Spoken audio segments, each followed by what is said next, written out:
Welcome everyone back to the IATL Rocket League qualifiers number 3 for this week, or for this month, actually, the 3 versus 3. Excited to be in some action today, of course, in partnership with CMG, powered by Skillshot. Welcome everyone to the last potential qualifier this month for everyone to get into that finals into the next week. Of course, my name, Troy Pipcast Welling, and I hope your cars are working today because the person I'm bringing in has a little bit rough of a car issue. This is Trevor, Confused Caribou McNeil. Hopefully everyone else on the pitch, on the field, has some good running cars, but we're down one already out of the two of us. And that's I skipped my sleep because of that, and here we are. We are green light, good to go. Everything's A1 steak sauce, baby. I'm excited for our third qualifier, especially looking at some of these rosters to come in because we've already got the same team that won the first qualifier and the second qualifier, and they're back to play in the third one. So outright, they should be the favorites to win this, even though they've already qualified in the first event. So I'm really excited to see if there's going to be any teams that can really take them out. Yeah, I'm excited to see the potential teams. I've seen a lot of noticeable names in there, but let's take a look at how exactly we got to this third qualifier today. Of course, we had a couple of qualifiers already to happen. The first and second already went through. Today is the very last qualifier to get into the finals on July 29th, so next Thursday, same time. And this is, of course, a different than we've had the last couple of months. This is 3 versus 3 instead of the 2 versus 2 that we've had in the last couple of months in Rocket League. So there's definitely a big difference going into the finals this week. Let's go ahead and take a look at the kind of payouts. What's it going to be looking like for the finals? Of course, it'll be in 3 versus 3, and it'll be only 8 teams that will qualify to get up tops in that final spot. So you really want to at least make finals. Of course, this is the very last chance to do so. Yeah, we've already got the 6 teams that have qualified, so only 2 slots up for grabs today. And similar to last week, Top Cougars, the team that Smokes is on, ended up winning that one. So the 3 other teams that were in the semifinals are the ones that ended up qualifying and would get a little extra money. But that's the whole point, that you would expect to see Top Cougars coming back, is because of that prize money that they keep winning, because you can only qualify for the finals once, but you do get the qualifier prizing every time. And well, now they're 2 for 2, aiming for number 3, $225 on the line between first and second place here today. And those are the only 2 teams that will qualify for next week for the whole enchilada. But if it's Top Cougars, then the third place team, they don't get any money, but they at least get to play next week too.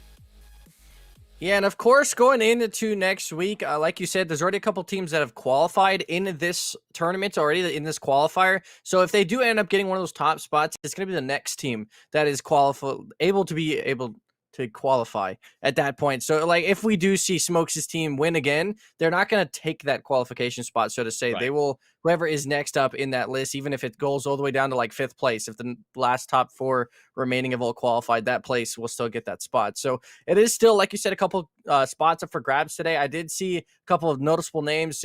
Sneaky's out there as well. We saw once again Vela and Bungie back at it in this tournament, so that is a very strong duo. We know that. I know I'm going to be talking a lot about that duo specifically. I already feel bad for the third player because we already have seen so much of Vela and Bungie. We know how good they are together, but excited to see how they work as a trio. But let's go and take a look at the format of everything, see exactly what they're playing for and how they're playing for today. So it is, of course, going to be the normal games in Rocket League, 3 versus 3 5-minute games in a best of 3 bracket all the way up to the finals, which is best of 5. So that will be where the action is all at. And it is an NA/EU tournament. Say that now just to get that out of the way, because it will be back and forth server-wise, and that'll be a big part. It always is every week. So it'll be a huge part of this tournament, but it's those teams that have a lot of experience on both servers that we've noticed week after week still winning.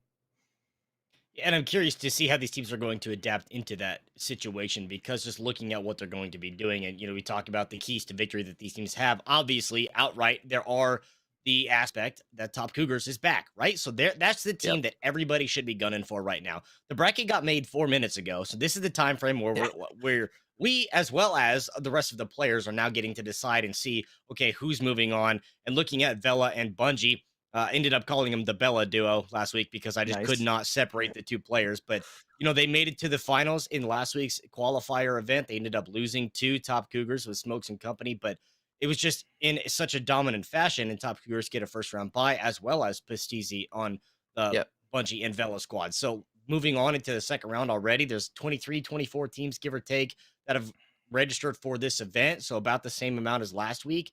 And you never know because there's going to be some of those teams that we've seen in previous qualifiers where it's like, I don't know who they are, but all of a sudden they're just the greatest players that are taking the field this week. Yeah, we had that happen in one of the 2v2 weeks where I think it was Smokes that brought in Lil Evo, who's like the best player on PS4 as far as duos went, and we had no idea. We're like, oh, who's this person? He's like, he's the best player on PS4 currently in duos. And we're like, Surprise. oh, okay, great.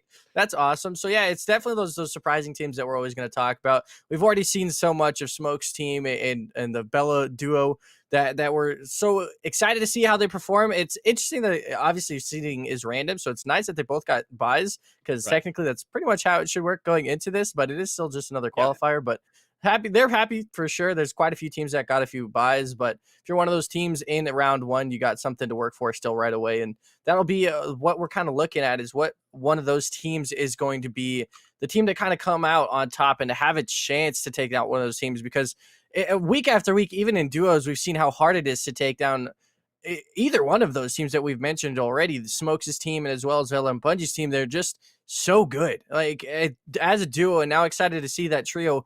And this is my first week, thankfully, coming back to 3v3s. I hadn't missed the first 2 weeks. 3v3s is where what I love so much. So I'm really excited to have this kind of format back instead of the 2 versus 2. 2 versus 2 is still really fun to watch because it's a lot of you have to be really precise. Otherwise, you'll get punished really badly if you make a mistake. And that's why transitioning over to 3 versus 3, you can play more aggressively. You can play a little bit more excitingly, I guess, because you have that third man anchor as kind of rotation spot. So that'll be the main focal point I'm looking at this week is who has that good anchor that can help the kind of striking players be able to create opportunities up front. And just on a brief aside before we start to get into our first matchup here, the way the bracket ended up formulating, Top Cougars and Pastizi are on opposite sides. So the Yeah. only time that they would meet is going to be in the grand finals here today. Of course, both of them have already qualified. So then that would put it to the 3 and 4th team to get to next week's event. But interesting to see that that is a potential situation we might have further down the road. But first and foremost, to kick the night off, we got Yezers and Discombobulated Banana that will be facing off against each other. Got a little bit of results and a little bit of statistics that show at virtually 500 on the side of Discombobulated Bananas. And on the other side, well, not a whole lot to show statistically speaking, but a great name regardless. The Discombobulated Banana. I'm not saying that anymore. Like, that's the last time you're going to hear me say it. But, coming into this is exactly where we're going to see these teams that are like, don't really know a lot about them, their profiles, their backgrounds, their play styles, but coming into the 3v3s, we're going to see the ability that they have to communicate, get the rotations down, and see who's going to come out swinging in game number one, especially when you have these back and forth, as you said, with the NAEU servers, because that's what's going to be experienced right here, right now.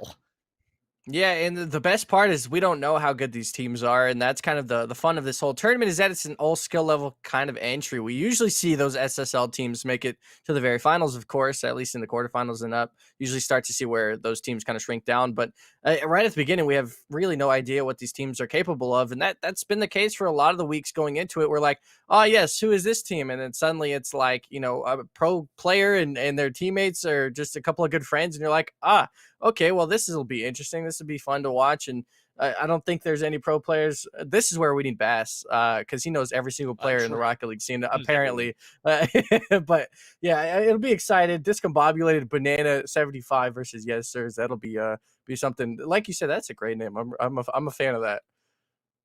It's a long name too. I mean, there's no way when you get into the actual map that it's going to be like RTO's going to have to like decide, okay, how are we going to abbreviate this? Like discom, discombo, banana. I think banana would fit. It's probably what I would end up going with, but yeah, that's a mouthful for sure. But looking, again with the seeding being completely random, this could be a team of SSLs versus a team of silvers. Like you really don't know Yeah. like how the skill disparity between going into this, but still trying to get an idea and a grasp of the first game and a point that Bass and I talked about last week as well. The first game in a best of 5 is a little bit better to kind of get a feel for the series and how it's going to go. But when you got a best of 3, you really don't want to give up a first game to kind of get a judgment of how your opponents are going to play, because if you lose the first one, all of a sudden you're on series point and you don't want to have to be forced in that situation to win game 2, game 3. So hopefully we're going to see someone really step up and take the initiative as we kick off here in the third qualifier, game 1, day. Well, there is no day. It's just day 5, 6, Thursday, whatever day of the week it is. We're going. We are going right into action here. We are, of course, going to be yes sirs on the blue side, and on the other side, the orange discombobulated banana. Almost a shot going right in. A rebound off the wall. Not going to go in for the first shot. And then just on immediate direct counter attack, no chance, goes wide there, as we see a lot of back and forth play between these two teams already within the first 30 seconds. Of course, this is the very first best of 3, so everyone's warming up a little bit, getting used to everything. Decent flick coming out from the orange side, but not able to actually get that one on target, as we see, and now maybe another counterattack being created here. And this is something we're going to talk about a lot, is control of possession is going to be huge in something like this. Nice 50-50 comes through, but XI is going to be back there. I'm sure that's a lot of Roman numerals that adds up to numbers that I'll figure out eventually. But for right now, I'm just going to call him XI, as we see Nicky Fuego going up for an aerial, missing that just wide. And that is going to be the first goal going in for discombobulated bananas. Phantom just flies up top and gets that one right over the goalie. Yeah, just a little swing and a miss there at the top of the box, and Phantom's able to step up and take advantage of that. And, you know, a thing that I give credit to, graphics almost got the entire name of discombobulated banana. They left off the 75, but hey, you know what? That's okay. We don't have to worry about those numbers. Those are semantics anyways. But still, being able to get your first goal about a minute into the game, it's a good start to build up some momentum, which we have seen make drastic differences in series in all of these events so far. Yeah, this is going to be a very important first game, especially knowing these two teams want to get off right to a quick start and see if they can carry that momentum. Momentum is a huge thing, obviously, in any best of format. Just to be able to win that first couple of games in whatever format is super important. So we'll see if they can keep that momentum going, as discombobulated banana gets another chance on goal, but it just goes a little bit wide once again. 2 minutes and no real attacking threat so far from yes sirs. They've been on defense most of the time. Open net here potentially from Phantom. He finds the second goal for his team and the second goal of the game so far, as discombobulated banana is going to get that up and just not prepared for this second shot. Phantom was in a good place, almost able to get a recovery there was XI, but just couldn't turn around in time. So that is going to be the second goal for the orange side, as they look to try and push to round 2 in today's qualifier. And we'll see what is going to be the case here. They have to find some kind of, at least a little bit of attacking presence here. That's where they're going to need to kick it up a little bit. Once you're already down 2 goals in the first game, maybe decide to go a little bit more aggressive. Yeah, and curious to see what those mid-game adaptations are going to be. And another crucial thing to watch what teams can do is to how well can they adjust on the fly to the play style of the other side. A good save there just to prevent the third goal coming through, as we're nearing halftime of this. But we're seeing a little bit of defensive miscues and overcommits from Yezers, and again, see XI just able to step in and slow down this attack. But the amount of pressure that Banana is putting on right now is a little too much to deal with. Yeah, and part of me wants to hope that I just finally did all the calculations of the Roman numerals. It's 11/23/09, I think.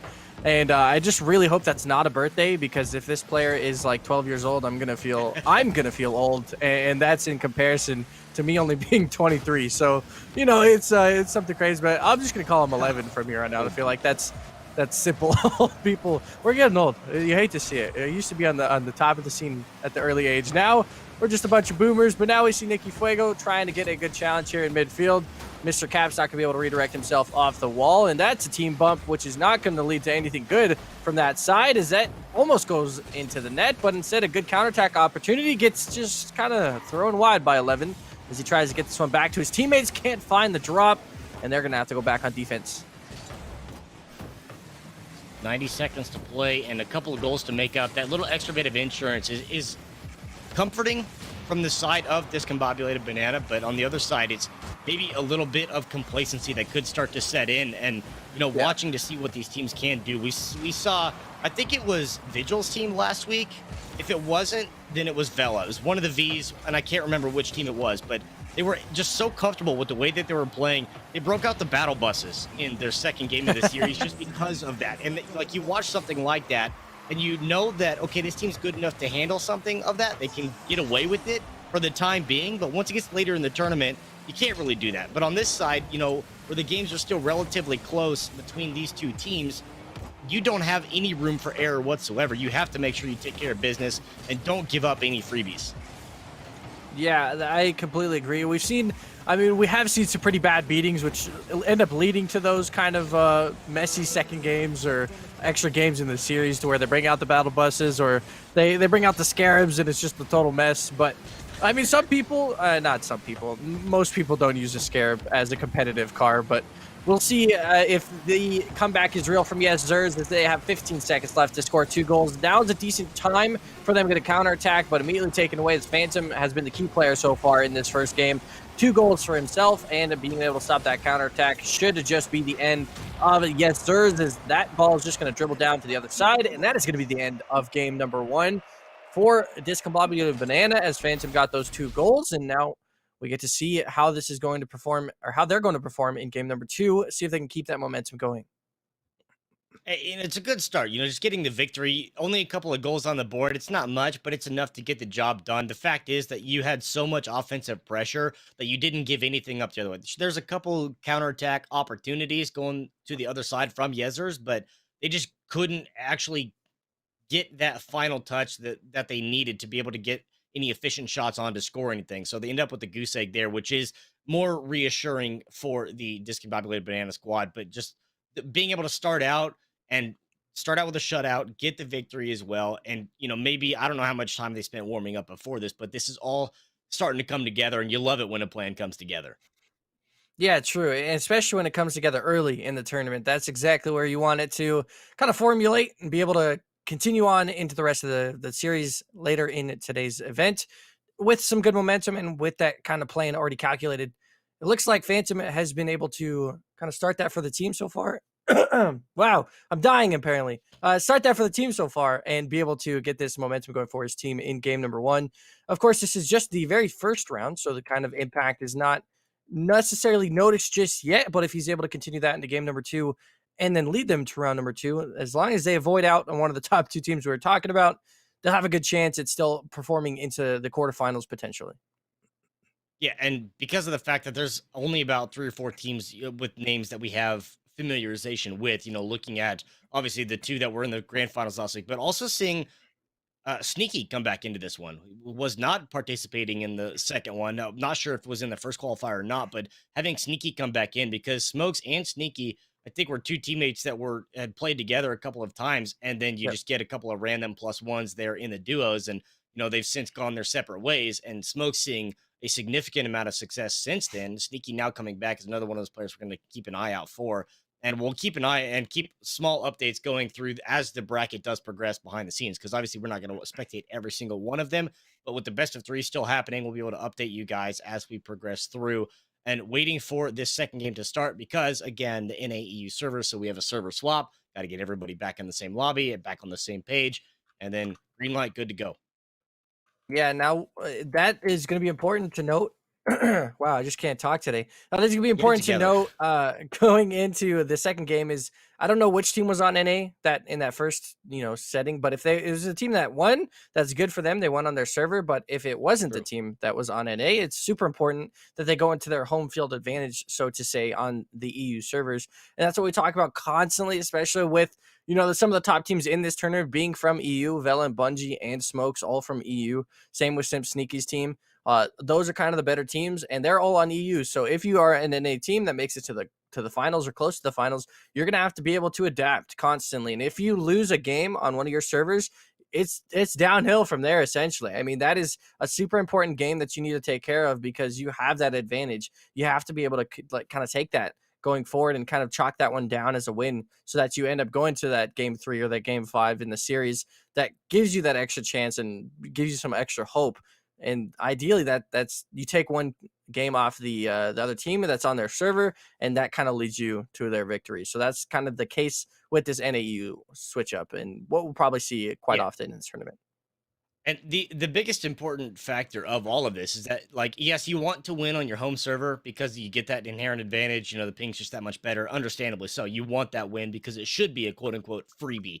But if you do manage, and if that's what we saw Phantom and company do in that game, to win on the opponent's server that they selected, and you come back to game 2 and you end up losing, then you get to also pick the game 3 server or the game 5 server, whichever one it is, because the loser of the second game gets to pick the next server. So it's very interesting to see, what if there's going to be any strategic play into that, because of, if teams get put in a situation, they're like, hey, this isn't going how we want it to. So we can kind of skew the results so that we get our own server for the final deciding game. But we'll see if we have to get there, because game 2 is underway. Kickoff has begun, and we are in for our potential first series point here between these two teams. And excited to see if discombobulated banana can carry on the momentum, or if Yezers can find the answer. And now we see the Scarab already coming out from all of them. This is your fault. Literally, this is only game 2, and this has already come out. I am very, very impressed, very surprised. But that first game was on an NA, and it looks like Discombobulated Banana is on EU. So this is that's probably why they're switching over to the Scarabs on their own servers, realizing that they already have such an advantage. As we see Miniature Man in the buggy boy himself, being able to slot that one in for this team and be able to get them up a lead once again. Sneaky just can't get that reaction time to go through, and these are just you can't even say they're not the ugliest cars in Rocket League. They're just horrendous when you see them out on the pitch, and it's just so their hitboxes are super weird. They're just a very weirdly built car, and it's just it's all bad. Once you see a Scarab on the other side, you're kind of scared, because look, you don't know what the hitbox is. That's an easy goal on an Octane or Dominus or anything that has a longer kind of hitbox, but not the Scarab. Normal. Yeah, any normal hitbox. Not the Scarab. I 100% am going to put the blame on you for this, because you just had to mention, picking the Scarab, because nobody ever does. But watching what they can do off this, a decent chance again from Yezers, on a counterattack. If they can get there first, they get the shot on. Potentially that is a tying goal, but instead 90 seconds in, Banana back on the attack. And this is the amount of pressure that we saw them apply in the first game, and they have just gone right back to it in game number 2. Try to see, though, Yezers, they still have these attacks, these chances to get these shots on, but they just cannot get that shot to connect. And on the other side, we see almost a counterattack from Banana go straight into the net, but luckily enough for Yezers, they were able to avoid out into that first one. We see Phantom trying to get a double tap here with the Scarab. We see Maddie going up for a potential shot, gets that one to go near the net, but not in, as Nicky Fuego is able to make a save. And now we're going to see a little bit of a back pass here, creation from Discombobulated Bananas. And we've definitely seen them be the better team so far through these 2 games. They've had more creation, been able to actually contest more often than not than we've seen from Yes Sirs. So that's something that we're already going to count down for them, as they have been able to have most of the control of the 2 games so far. Also, let us know who you guys want to win in this matchup, but also who you want to win the tournament in chat, as there's quite a few new teams going into this qualifier number 3. So exciting to see the kind of fan bases that each team has going into this one. I saw a little bit of love for Psych Gaming earlier on, and of course another fan of Discombobulated Bananas, see if they can continue this momentum that they had from game 1 and just kind of coast to a round number 2 entry, but can't really coast when you miss out on the back touch from the net, as that is just a slot in from 11 here. Yeah, just missed it by that much and just couldn't quite get the final touch on, and you watch 11 just rocket in there from midfield to be able to get the nose on and send it across. So all tied up, 2:09 to go, is right where Yezers want to be, and looking at to see what they can do, with the game tied, with the series on the line here. Granted, against Scarabs, you still take wins wherever you can, however you can, and being able to finally tie the game, not only just to tie the game, but also score your first goal in the series, is a huge step forward for Yezers in trying to build up something for this team. Yeah, and of course, it's really nice to see these new teams, so hopefully excited to see them back, even after this is the only last qualifier they can participate in. But this has been, I believe, 3 months in a row of Rocket League 2v2 and then now 3v3, so if there are many fans of Rocket League here, as we see a double tap coming up from Maddie, all the presents aside, Maddie with a Scarab double tap, that's making the reel any day of the week, because you don't normally have those at any point going into your reel. You're usually on the Octane or something of similar sort, like the Fennec. But the Scarab double tap goes in. That gives them the lead once again on their home servers on the EU side. And yeah, like I was saying, excited to see new teams like these two teams here, I believe, and hopefully see them back in the future, because it doesn't seem like we're not slowing down here with Rocket League with Skillshot. So a lot of people enjoying it, and we're going to keep pumping it out. Good save comes from Miniature Man there in the back, and now we'll see if Maddie can do another double tap off the ceiling. Gets over in time, but not able to get that off the backboard. Yeah, and curious to watch to see what these players can do, especially just using the Scarab, because not only are you in position now to try to get the win, the shot going just wide, almost get the insurance goal they're looking for, but if you end up getting the victory in this game and winning the series, albeit I don't care how many goals you win by, if you get a victory and a series victory with the Scarab, your confidence is sky high to go into the next round, and that is it's something that's you can't measure. There's no metrics for it, but just that feel-good sensation, tilt-proof, salt-free, it's a good start for a tournament event. Yeah, usually we see when people switch cars, they go from like the Octane to the Fennec. Something that's like, hey, we can get back on the same wavelength as far as hitboxes here. They have the same hitbox, very easy to control, just like the different feel. But switching over to the Scarab and then back from the Scarab to your normal cars might be a little bit of an adjustment that they'll have to. I mean, you're already so used to the Octane hitbox. It's not like it's a huge adjustment, but the Scarabs are going to be put away, I'm assuming, from this point on, as Discombobulated Banana get their second win in a row, and that advances them to round number 2 here of the qualifier number 3. So they are the first team officially on stream to get themselves into the second round. Yeah, and a good start for them. You know, a 2-0 there and a 2-1 following. So they're able to get just a 2-0 series, scoring 4 goals. You know, it wasn't anything flashy on the offensive side. A couple of impressive double touches that, as you said, I'm sure will make a highlight reel, because why would anyone ever have a Scarab in your highlight reel? But if you take a look at some of these replays that we have from our own highlight reel of our opening series, and I'm excited to see exactly the development of this, because yes, probably not going to see the Scarabs come out again, but you know, sometimes things happen where you just get a bye week or a bye in the opening round, and then the next team you play is about the same skill level. So you can do something cheeky if you really want to, if you think you can get away with it. So maybe it's the Scarabs this time, and next time it's the Fortnite Battle Bus, and I'll just be equally upset again as I was last week, because let me tell you, I thought I left my Fortnite days behind me, and I'm probably going to be jinxing it by saying this, but someone's probably going to bring it out. You're jinxing it for sure, because I already was asked about Fortnite recently. So yeah, you're jinxing it for sure. I have we're gonna have to get back on the Fortnite grind, me and you know that. But all jokes aside, Rocket League's the main focus today. As far as teams that did advance already to the second round, we have quite a few that had buys already, but it looks like Top Cougars, which is Smoke's team, already has their opponent, Fantastic Mole. I went and looked at the roster. If you have RL in your name, you're already a menace to society, and a couple of them on Fantastic Mole have RL in their name. So RL, obviously Rocket League. It's their main game at that point. When you put it in your name, it's a main concern for them. But we also see Right Arm or Right Am 101 advances into the second round, but they end up going against Bella. That's not exactly the teams you want to find going into the second round after having a good first round win, because those are the probably hardest teams in the tournament that we'll see. But we'll see as how everything progresses through round 1, what's going to happen in round 2. But before we get to round 2, we're going to take a short break. Do not go anywhere. We'll be right back.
Make the ground shake.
Make the ground shake.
Welcome back, everyone, to the IATL Rocket League Qualifier number 3 for July's events. Of course, leading into the finals next week. My name's still Troy Pip Caswelling. Next to me, Trevor Confused Caribou McNeil, and we are getting ready for round number 2 already, as a lot of teams getting their games out of the way very early, very, very quickly in this one. This is going to be another NA-EU matchup, though, for round 2. So starting on NA, then they're going to have to make that same server switch in the second game. But this is Bird Up versus Skelltifer as far as the second round matchup is going to go. Two teams I have not seen personally before, so I'll be excited to see how they kind of take round number 2 in their reigns. And looks like one of these teams got a kind of also a free bye in the first round and a disputed win. So they're going to try and warm up into the second round, and you got to be ready for round 2, because that's really where, you know, these teams that want to take it, that's their peak is going to be probably round 2. Right. And looking at it from a perspective of maybe this is also kind of a better thing because the rest of the teams are going to be taking a little bit longer to catch up, the ones that didn't get Yeah. that first round bye. So you'll have more time, not only to just play this and warm up, but then you can, if this doesn't go exactly the way you want it to, and you only get a couple of close victories, and you potentially have a little bit of time to get back into like a practice tool and just try to get your teammate rotations down. But looking between these two teams with Skeltifer and Bird Up, not a lot, again, not a lot of results that show on the CMG site itself, because one of the awesome features of the site is that it shows like the win losses and the winnings and Yeah. the trophies, and then it ranks their skill level on the game they're participating in, which is awesome. But looking at Skeltifer, from what results they have, they look like the Dallas Cowboys because it's 7-9. Like, you're not even going to get to 500. But on the other side, it's just like a 2-2. The season's just started. Maybe you're on a bye week and just trying to get into the actual NFL nitty gritty. But it's better than the Dallas Cowboys, because honestly, anything's better than the Dallas Cowboys. But Skeltifer out here with results to show, trying to step up. And again, it's the same song and dance with game one, build momentum, and try to find an answer very quickly just to get this series over or done. The good thing is that that team doesn't have a multi-million-dollar team that goes 7-9. This is just a normal team. But of course, make sure Right. to tweet at us hashtag ATLOpen, hashtag IATLGG, also at Skillshot on Twitters, on social medias. Be able to follow those and keep up with what's to date. Of course, we've had 3 of these Rocket League monthly qualifiers in a row, so we'll Yep. keep up to date what we continue to do, because I'm not sure if it's going to be Rocket League next month, but it's looking like it's been a similar pattern from what I've seen so far. And so it's been a lot. There's been some good showings for these last few tournaments. It's been really fun to be able to participate and be a part of. And like you said, in partnership with CMG as well, not biased or anything, but I completely agree. But CMG has a lot of really cool stuff as far Yeah. as being able to compete. So if you haven't already signed up over on CMG, make sure to do that just for future tournaments in general. But they also do have a lot of weekly tournaments as well and daily tournaments that are really cool. But as far as going into round number 2 matchup goes, Bird Up versus Skeltifer, kind of what is the case for these two teams? Like you said, there's not a whole lot that either team has under Right. their belts. We don't have a lot to work with so far. Neither team has RL in their name, so I already can't kind of base it off of that either. So we'll see what is going to be the main focus. But as far as just general keys to victories in threes, especially, it's a lot on rotations, a lot on not double Yep. committing. Double committing is a lot less punishing sometimes in threes than it is, especially in twos, that we've seen previously. But those are the kind of main focus points that you're going to be looking at as far as the rest of these games are going to go today. Is if teams have rotations under their belt, as soon as someone goes for a strike and miss, they immediately go back on defense and are able to be that anchor so that the other two teammates can push up. And that's kind of that similar circular pattern of rotating that teams like to Yeah. follow. And we'll see if that is going to be the case in this one. Obviously, sometimes it starts to pug out a little bit, meaning like everyone kind of just does whatever they want sometimes in games like this. But you have to make sure to keep up to that competitive style and try and focus on in, because as soon as you're able to play your kind of style of the game, that's where you can really take over.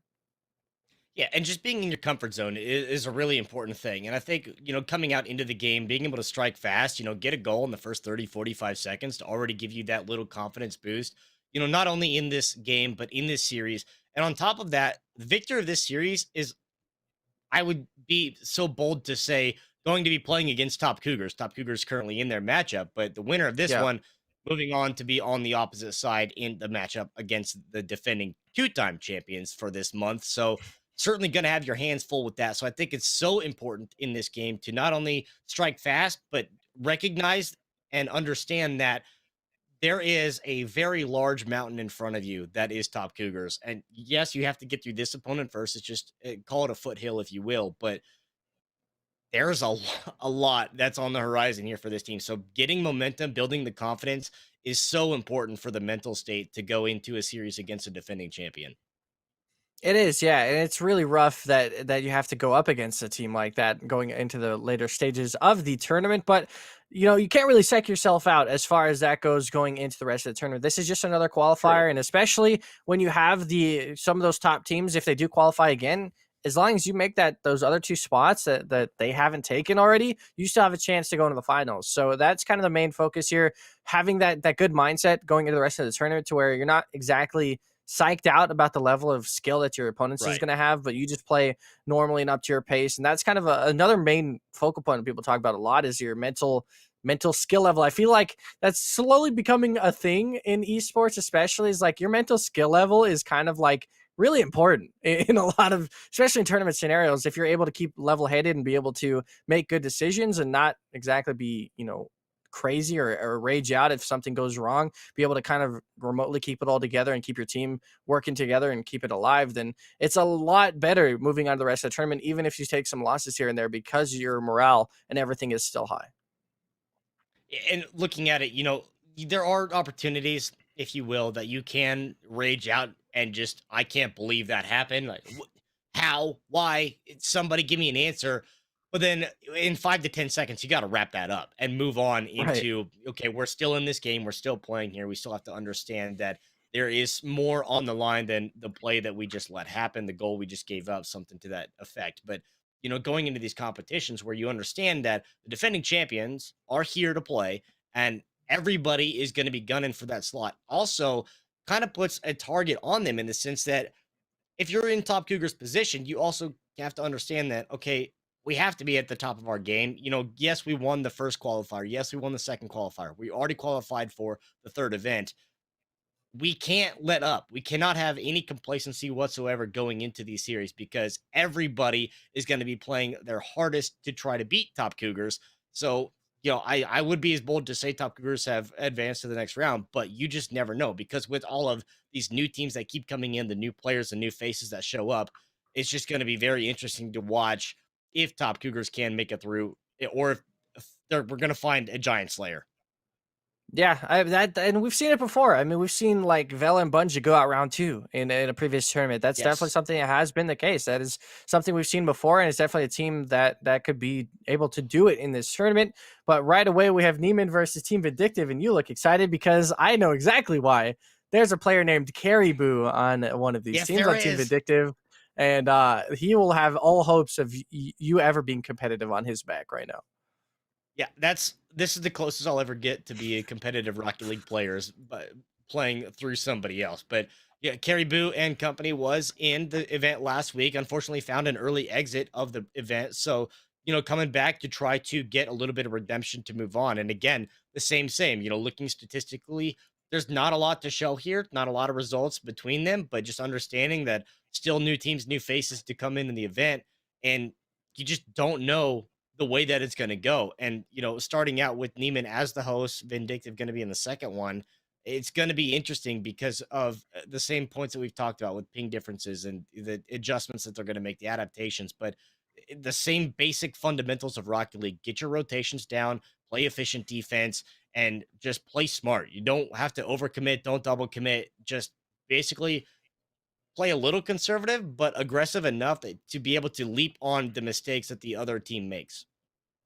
Yeah, and this is another EU-NA matchup. So if either one of these teams has experience on one of those higher ping servers, that's already a huge advantage going into a series like this. And that's why we talk so highly about Smoke's team and Vela Bungie's team is like they have so much Yeah. experience on the NA servers as well on 150 ping, and they still win those servers sometimes. So it's like the fact that those guys have that much experience and then easily go over to EU and just win all their games on EU. It's like that's why we're so like why we think those guys are so competent is because they are able to play both sides of the coin and they're able to constantly be able to put on pressure on the NA teams that when they switch servers. So like you said, this is going to be an EU start. Neiman's going to be on the EU servers first, and then Team Vindictive on NA going to be switching back on that one in round two. If they can have a good chance here, it'll be in game one. Team Vindictive needs to take this in order to have that slight edge going into their second game into that or on that NA server. And it looks like we are getting into game here shortly. Like we have said, you saw a little bit of Team Vindictive last week, but I believe Neiman's the first time we've seen them so far. So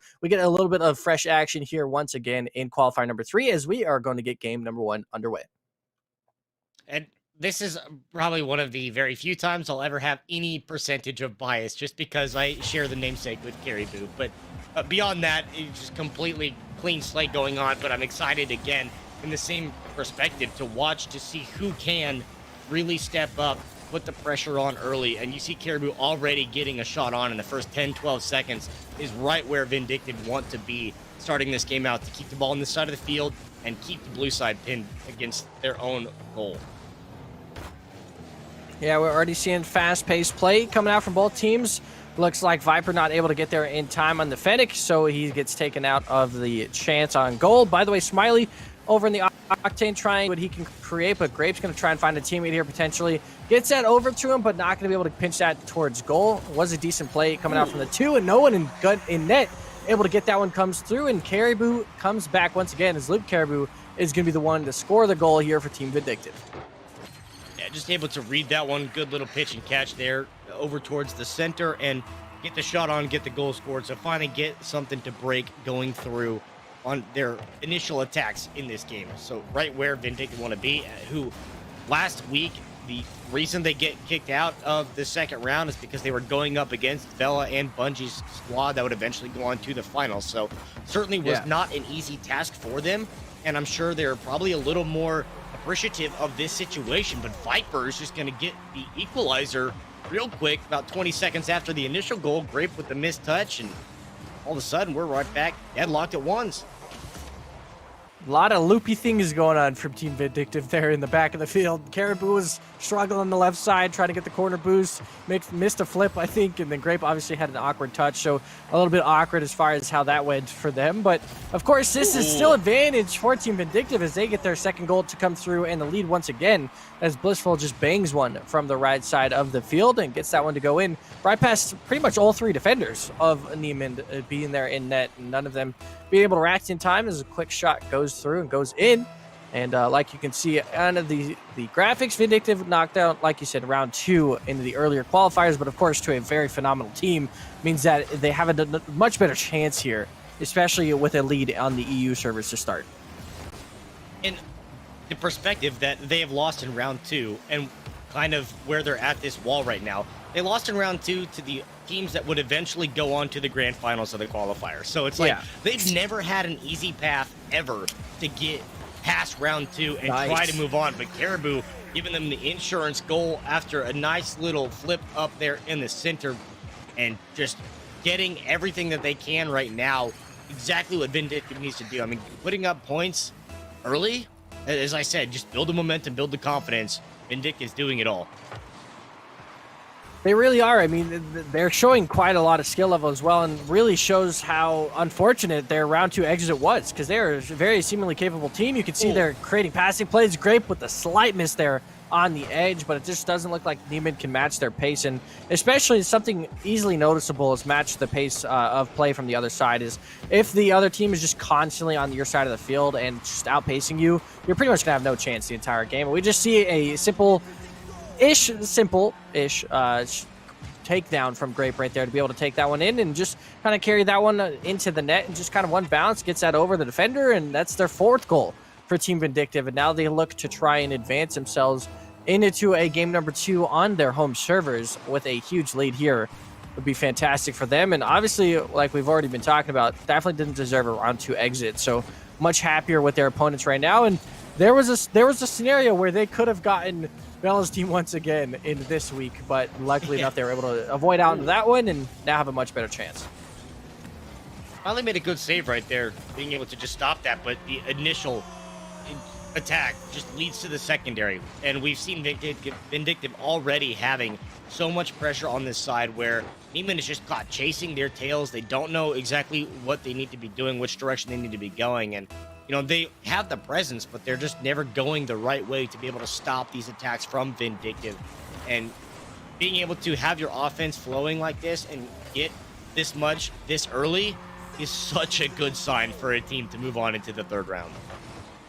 Yeah, now they're just kind of banging these goals, and really nice, simple touch from Looped Caribou right there to just knock that one right over to Grape, and he just carries that one into the net. That gifts them their 6th goal of the game. 6-1 going to be the scoreline for game number 1 here, as Vindictive not looking to slow down whatsoever in this one, as we see them have a much simpler time into this game number 1. And obviously we've talked about this before, but these first couple of rounds, especially in a tournament like this, is where the team disparity really starts to show itself. And then once you get in the quarterfinals and up, it really is much different. You're going to see a lot closer games, a lot better pace of play in general. But obviously, it's just Team Vindictive is a very skilled team, probably, Grand Champ level, very good players. And on the other side, Neiman's just struggling to match that same pace. Yeah, and just a very important factor to take into account in the sense of not only it's something we briefly touched on already as well. Playing in your comfort zone, playing your game of Rocket. Yeah, and that's exactly what Vindictive are doing right now. They're dictating the pace of this game. They are in complete control of this one. Even with Smiley in an open goal, they just can't quite get that to commit. Like, they have psyched themselves out. We're just putting everything and tying it all together with a nice little gift wrap bow, because they're psyching themselves out. On the other side, Vindictive is playing in their comfort zone. They're playing their game, and they've started this series very aggressively to build up their confidence and momentum to go to the next one. Put up another 1 minute and a half to go. 8-1 the scoreline right now. Vindictive's doing everything that they need. Yeah, and this is the Giant Slayer-esque team that we were kind of looking for, right? I mean, obviously they ended up going down, I'm sure, in a very close series with Postizzi last week or the week before. So they definitely had a good showing, but I think this is one of those teams that might come as a surprise in the rest of this tournament as far as their skill level goes and their pace of play, because obviously we know how good Postizzi and Top Cougars are, but we didn't really get to see a whole lot of Team Vindictive last week. Obviously, going out in a very close best of 3 with the second best team technically in the tournament doesn't really give you much to have. So they have a lot to desire here going into the rest of this tournament. And they're already showcasing in game number 1 here, 9 goals in total for them so far, that they are a team that other teams have to be worried for. And Grape is going to get his 5th goal of the game, bring that up to 10 here. And they're looking to kind of coast into quarterfinals from this game. Yeah, and now you're at a point where you can quite literally just possess the ball. Like, you don't even have to go for anymore, but just being able to have the understanding and knowledge that you can just keep doing this, you can keep scoring on this team, like, it is a good amount of comfort that you can kind of fall back into. But you don't want to give it up into a game 2 where all of a sudden you're just completely ignoring the fundamentals, because that is also a very dangerous situation to put yourself in. As you said, the tournament progresses, the talent pool just gets better and better. The farther in you go, you don't want to kind of fall into a slumber in the second game just because you completely dominated in this one. You have to keep up at least the understanding of the rotations, possession, the control that you have of a game to be able to keep the series and keep yourself competitive and competent in this event.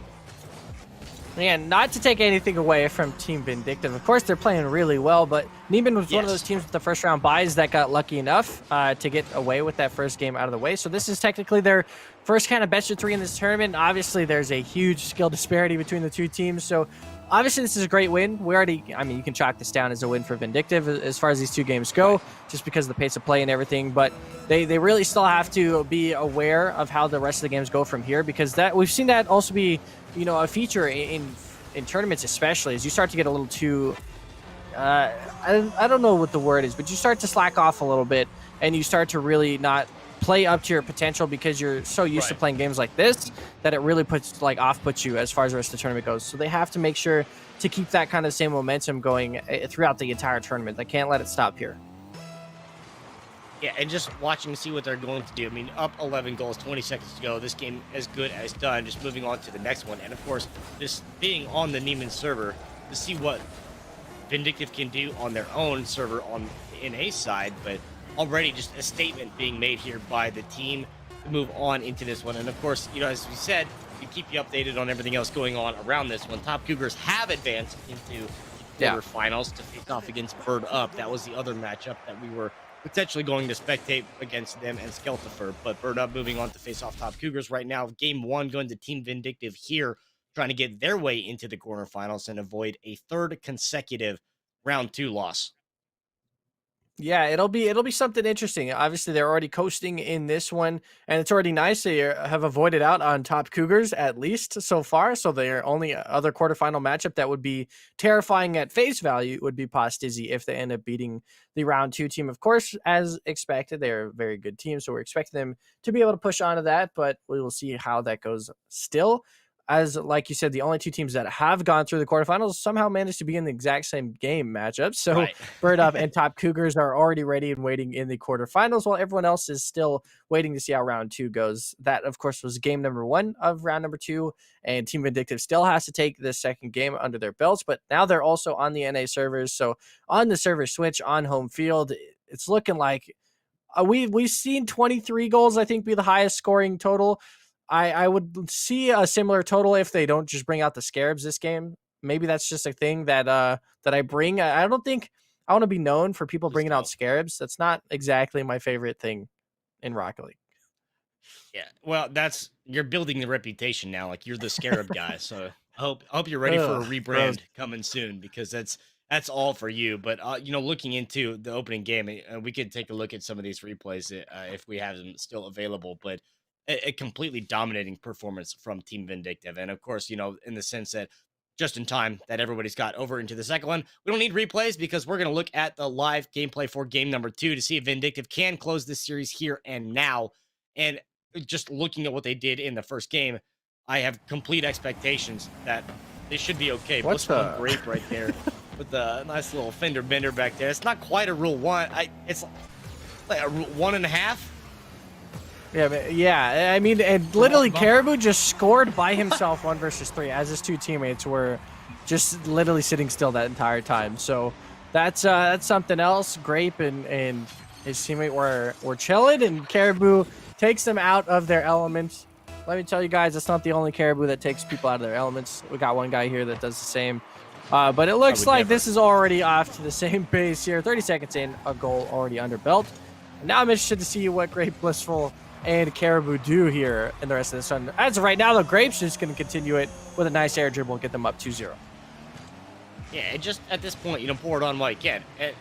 I think that you don't have to get 5 goals in the first 60 seconds. I think that you can space it out a little bit, just kind of play the game. I think this is also a really good opportunity from the perspective of Team Vindictive, where you understand already you have the skill advantage between them. And that's, one of the things with CMG and the brackets that they make. It's all completely randomly seeded. So you never actually know who you're going to be up against. And as we've seen from Vindictive, they played the second place team in the first and second qualifier to get knocked out in round 2. This time around, they didn't have to play Bastisi or Top Cougars. So here they are with a seemingly a little bit easier of an opponent. And I think this is an opportunity for them where, okay, you understand that you're probably having a pretty good chance to win. So slow it down, break down the game to set up your passing plays, to get on the same page, make sure that you have that cohesiveness to go into this next round, because again, the competition is just boiling down to the best of the best remaining. And if you're able to just make sure that you have every single aspect of your gameplay on par, if not better, going into that, then you are golden. Yeah, absolutely. You're looking pretty good to coast through this one. And as we see Team Vindictive already doing so in the second game, coasting to a nice little victory. Already 2 goals for them. Not really worried about the threat of any attacking presence here. As we see a attempt at the shot going wide, as Grape's now going to try and carry this one. Nice flick over 2 of the defenders. Make that whole 3. Tries to recover it on the other side with his second double tap, but not able to get that one on net, as Blissful's going to take a demo on a Viper there in net. And this is basically just freestyling now. This is where we get to see Team Vindictive try and do whatever they want. And again, you can't really blame them, because I think in the same conversation, the same pool, just slow it down, play your game, and do whatever you want. Because you can, right? And you have the ability to, but now that they finally have kind of slowed it down, they are really just kind of playing with their food at this point. Like, they're not even trying to slow down the game to play the fundamentals and set up the passing plays, but they're just trying to play because they can do whatever they want. Trying to get the dunks, trying to get the double touch, trying to find the flip resets. I wouldn't be surprised if we see some attempted musties or some breezies to come out here, just because why not at this point? Everybody needs a highlight reel, right? Everybody's got a show reel that they want to show off and hey, look at what True. I did. We both got one. We both want to show off what we've done before, and now we see Grape making his own save as he's just flies by the back of the net, and they're not looking to. I think they're looking to save some time here. Obviously, each goal you have to watch the replays. Everything takes a little bit of time as far as Rocket League goes. So it looks like they're just still trying to make some freestyle goals. That's just an easy one for Grape. Nice little second touch there on the way down. Gets him his second goal and the team's third. And Vindictive look to push for round number 2 victory. And team bump there coming out from Neiman. Not exactly what they were planning on in that situation. The OMGs come out and chat. You know how Rocket League be. It's the close ones and everything at that point. But now we just get to see Team Vindictive try and continue their freestyles. And I mean, the freestyling does help a little bit. I mean, it's kind of freshening up your mechanics sometimes in a way. Right. Nice little competitive ball there across the middle. And, looking at it again from perspective of what you can learn from these events, Neiman coming in and a team that we're not too familiar with is 22 of the other teams that have registered for this event. If we were Bass, we would know these players' personalities, their profiles, what the name of their half-sister from their second stepdad was. Like, we'd know everything about all of these players. I actually knew what they ate for breakfast, too. Yeah, and know what their pregame warm-ups are. But instead, here we are just throwing darts at a wall, hoping that something's going to hit. And, Blissful gets one to hit there to put them up 5-0. And, just watching what Vindictive are doing against Neiman, this is an opportunity for Neiman to kind of get an idea of, okay, here's how we should improve on this aspect. And it's not, you don't have to be like, okay, we need to overhaul our entire game plan, our entire strategy. There's just a couple of instances, like looking at the third goal that they scored. There was a double commit in the corner where Viper was trying to recover on the rebound. And all of a sudden it's an open net. Caribou right there just off the wall, after the pass from the center, just a good setup there by Vindictive's team. And just understanding, okay, how can we break this down? What can we do to disrupt this passing lane? How can we stop it? You don't have to be completely creative to just find an entire new play style.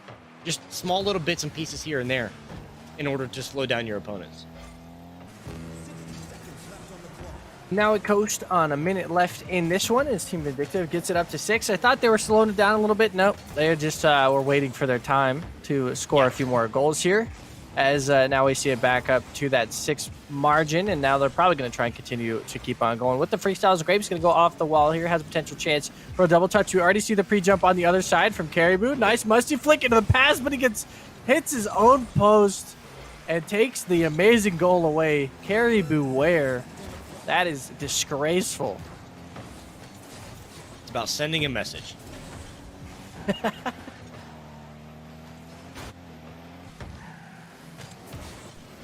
Man, that is rough. That is 15 seconds left in round number 2 here, and that'll be the end of the round 2 as far as we go on stream. Looks like Blissful and Grape were able to get their problem situated now as they're both playing the game equally. And another interesting thing, again, for the quarterfinals is, once again, the 2 teams that have advanced, besides Top Cougars and Bird Up, are also in the same matchup in the quarterfinals. So Grupo Terricola and Discombobulated Banana, love to see them advancing themselves into the quarterfinals here, into the top 8. We're already advancing into the top 8 here. So let's get and take a look at the series replays, though, of Team Vindictive's highlight reel, essentially, and see if they can keep that morale, keep that momentum going into the rest of the tournament here. Obviously, a great couple of performances out of them. Wasn't really too worried about that the entire time, but of course, they did play phenomenally well. Of course, these replays are powered by ATL, are powered by Microsoft ATL. Appreciate them. And of course, the highlights are a lot of what the normal that we've been seeing throughout those games was a lot of the same team. Yeah, I think the first one was, frankly, just a skill check. Just what is Neiman capable of doing? And Vindictive very quickly found out that they could do a lot more on the offensive side than what Neiman could do on the defensive front. And, going through this series, outscoring opponents, I think 18-1 is the final tally, is a huge boost of confidence there for them. So, being able to have this one, good to see Caribou of a similar sort move on to the next one. I do got to give this shout out to Neiman, though, because there was one player, and I can't remember who it was at this point anymore, but someone was using the Nissan Skyline from Fast and Furious, and I respect the hell out of that. So that shout out to whoever that was on the Neiman side. Why can't we have more cool people like you? Instead, we're going into scarabs and battle buses and whatever it is. But as you said, quarterfinals is the one that's up next, and the team that you mentioned was another one that is interesting because Sneaky is back in the tournament, and Grupo Terricola, that's Sneaky's team. Yeah, the name threw me off way bad, and then I saw the roster. I was like, okay, I get where the roster's coming from now. Sam Sneaky, of course, very, very good player, and on the other side, Discombobulated Bananas had a good showing so far through the last couple of games, and now they advanced themselves in a quarterfinal matchup where it's still going to be a tough game, but it's not one of those teams that you're like immediately afraid of. Obviously, like we've already talked about, Sim Sneaky is a very good player. I'm assuming his teammates are as well. I mean, to get to this point, we've seen good showing so far from Sim Sneaky in the last 2 months of Rocket League gameplay and qualifiers. So we know that they're a good team, but luckily enough, they didn't go up against Top Cougars or Pastizzi. So they are happy about that at least. But Banana already, I'm sure, proving themselves past this point, are happy to be in the quarterfinals. And like from here now, like we said, the top 8, if the remaining teams have already qualified, if you get like top 4 at this point, you're happy with that because it should mean a qualification into the next and only finals of this month. Yeah, and a lot on the line to go into that because I was obviously, this qualifier, we're starting to just tack on a little extra pocket change on the top, 225 on the line here for this first and second place. And, of course, the grand finals for next week, even more against that. So it's like $1,500, give or take, I think, that is across the entire month up for grabs here. And we've already seen Top Cougars claim everything that's been there for the first place prizing, and they're trying to do it one more time here. But, focusing on this one right now, as we get into the kickoff, we're going to see if Sim Sneaky is going to be able to step up and see the same levels of success that they had in the 2v2s, or if discombobulated banana are going to stay ripe and we're not going to make any banana bread just yet. Yes, as much as I'd love some banana bread, I always am down for some banana bread. But we are going to go into this match. Of course, this is two EU teams as well, so we don't have to worry about the server switch. What we do have to worry about, though, is Matty J putting on a showing immediately, 3 seconds in. Sneaky off the kickoff, just wasn't ready for that second touch, and right by the ball as they go through, and Phantom already asking the questions, trying to demoralize them a little bit. I wouldn't even think demoralizing, considering they are actually SSL. They are all good players. This is going to be a matchup to be the case, but they have already started off exactly how they wanted to. Stizzy there with the save just to make sure that it stays at the 1. But yeah, 10 seconds in, getting the first one. Watch the flip reset. Stizzy went from an incredible save to almost getting an incredible shot on to get the equalizer immediately back. But yeah, this is going to be a great matchup here between two seemingly solid teams, and I'm excited because this is already making those implications and just proving the point that the farther into this event that we go, the competition just gets that much better. Yeah, and I really am surprised, and already I'm sure Discombobulated Banana is really happy the way they started this game. Not with the way that just went in, though, as Sneaky's able to find a good angle from the left-hand corner and get that one in the top right. But I'm sure Discombobulated Banana, with that start and even being tied 1-1 here, is much better than they thought they would go into the first game. So I know they're already excited and happy to get into this point of the match. And now we have to see, now that we're at equal footing, exactly how they're going to take this game going forward. And we already know that Sneaky and the rest of his teammates are, as Phantom has already asked himself, all SSLs, all Supersonic Legends, so the highest rank you can get in Rocket League. All very good players. And speaking of very good players, I'm not even going to pronounce that. Stizzy gets a pass from XT here and is able to slot that one in, very nice angle, and get them the second goal and the first lead for this team. Yeah, and watching to see what Stizzy's done already, just had a couple incredible saves, looking for a couple really nice shots, and get the go-ahead there following the initial goal from Sneaky. Looking at what, again, in a comparison aspects, we saw Sneaky and Smokes play together in a 2v2, and then after that, one time, I think they ended up in second place in that event. They didn't even win it, and then they since have branched off to different ones. Stizzy, though, is putting on a showcase here, and this is a really reassuring sign from Sneaky in the sense that we haven't seen the same levels of success post the Sneaky Smokes breakup, if that's what you want to call it, where Smokes has had a lot more success than Sneaky, similarly. And now, with Sneaky coming in with this roster in a 3v3 setting, is really looking solid with the 3-1 lead here with 90 seconds into this match. Yeah, and something that kind of worries me immediately was asking the other team their ranks, kind of like already is off-putting if you're on the other side of Discombobulated Banana, because you're already kind of demoralizing yourself. You're like, oh, these guys are already so much better than us. What can we do? They're all SSLs. We're at best like Champ 3s. There's nothing, that we can even do to match them.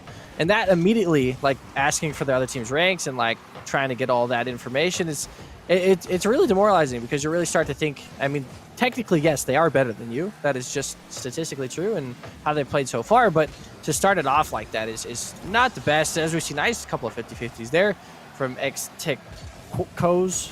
The Q we'll figure guy it out eventually. Yeah. if anyone, I know Sneaky's usually in here. Sneaky, please tell us your teammate's name. Stizzy's fine. Got your name. Got Sneaky, and we just need help on that third one.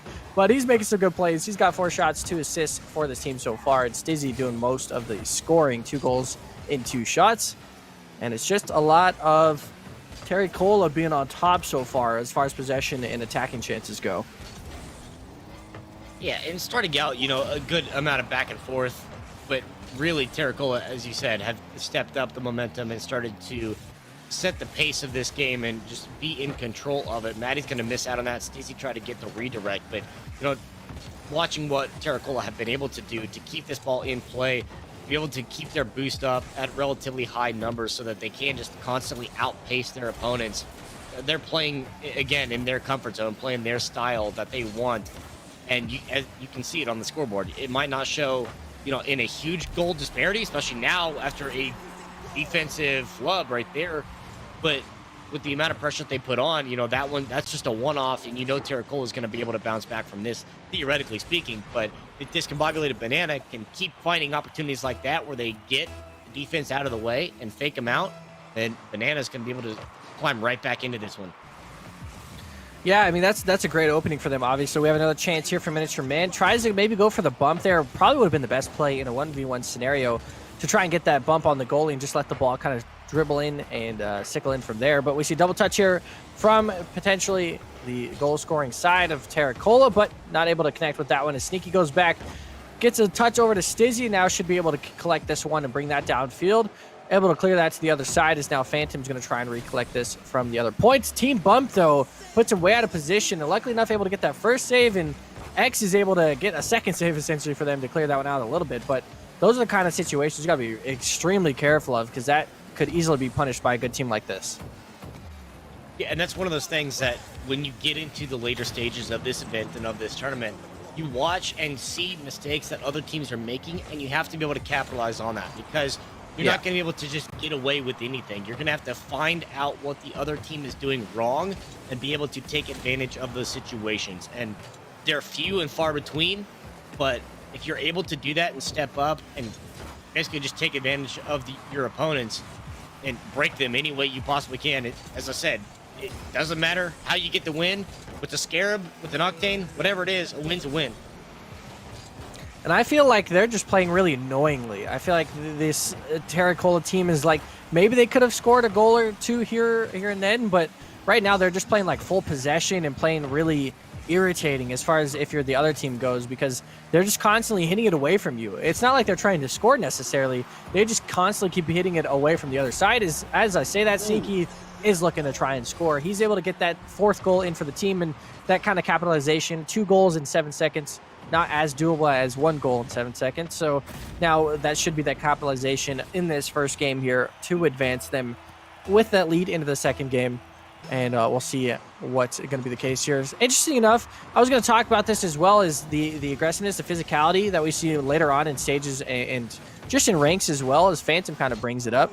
Bumps and demos is a huge part of Rocket League. That is something that you, if you're going to play, have to be really good at avoiding as well as creating, because it creates a lot of space and a lot of things that your team might not have had before, especially if you're air dribbling into a bump, like those kind of situations where it allows you to have a free net, basically. There's a lot of different scenarios in which bumps and demos are a huge part of the game. So it starts to become one of those things that later on in the ranks you go that it is extremely important to learn and kind of adapt to. But let's go ahead and take a look at the replays of the first game. Really close, 3-2 for most of the game until the obviously last 10 seconds. But immediately started with a great shot from Matty J off a kickoff, and then an equalizer soon coming from Stizzy and X as they were able to connect here later on. And of course, Sneaky being able to get that one in. But powered by Microsoft ATL, of course. And there's been a lot of, like we said, a lot of back and forth in this game. And it's up to what is going to be the case here for Discombobulated Banana in the game number 2, because they kept it close for most of that game and were able to stop a lot of the offensive pressure from a very good attacking team. So can they continue to do that? Can they stop them from scoring that many goals right away? If they do, could see a 1-1 overtime potentially. If not, they just have to be very... I don't know if defensive is a correct way to play necessarily, because you still want to play aggressive. That way they're not just constantly attacking you the whole time. But we know how good this team is on the offense, so they do have to be wary of that going into game number 2. And you look at what Terracola did. I mean, yes, they gave up a goal off the kickoff, right? And then they're able to strike back 1, 2, 3 in a row. They scored at 3:44, and then they didn't score again until there were 7 seconds left in the game, which was just the insurance icing on the cake. So, that's a long time going without scoring that the defense of Discombobulated was able to step up enough. Going into game number 2, though, as we get underway here, is the offense going to be able to keep that up, or are they going to be able to give anything up again? I mean, I wouldn't imagine to see another kickoff goal right here. Never mind. I got to go. Yeah, I wouldn't imagine to see one in game number 2, as we see immediately just a late start from the other side, and Sneaky just directs that one straight into the back of the net. Knew that apparently Miniature was not ready for that kickoff, and now he's back, but now his team's already at a disadvantage immediately 2 seconds in, so not exactly the time to be back, my friend, as they would have liked you a couple seconds ago. It would have been pretty nice.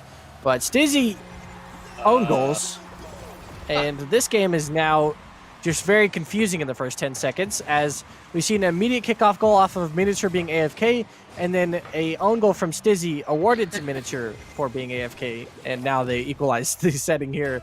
Back to 1-1, basically 0-0 now, and now we're on a clean slate 10 seconds in. You know what, though? You're completely right, because bumps mean so much to open up opportunities for teams. A team bump there by Caracola opened the net up for Stizzy to get the shot on. So it's like exactly what you're talking about. It's just going the wrong way, but Stizzy's able to answer back, catching that one out of the air and just rocketing to the upper 90.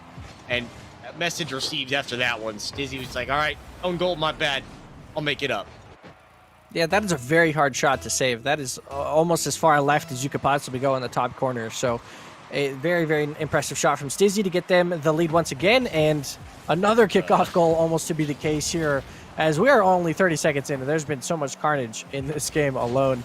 And like I said, it would be the time here for Discombobulated to have a good defense, but like a little lackluster in the back as XTQOZ, that man is just going to bring it off the wall and just kind of carry it in, as no defenders really on the sites for Banana.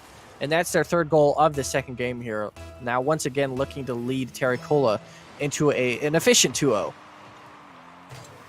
And just starting out like this, again, you know, same as the last game. You know, they scored 3 goals, and after 3.5 minutes, they didn't get any goals after that. So, like, they just went through a really long drought. Being able to get 3 in the opening minute and just watching the amount of offense that's happening here. It's like we're watching the NBA All-Star game. Like, defense is just out of the question. We don't have to worry about that because it's going to be all offense, just who can outscore the other. But, like, from the trend of game number 1, you know, there's a potential for 3 minutes where the ball just goes back and forth across the field. Nothing else happens.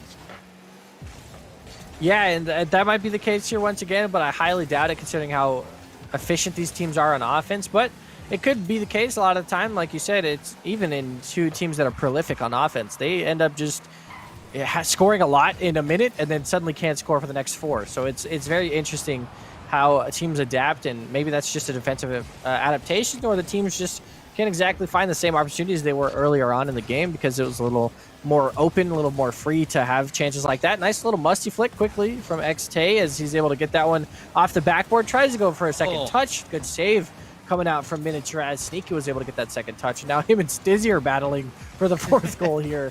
And it has now become chaos on the other side of Terricola here.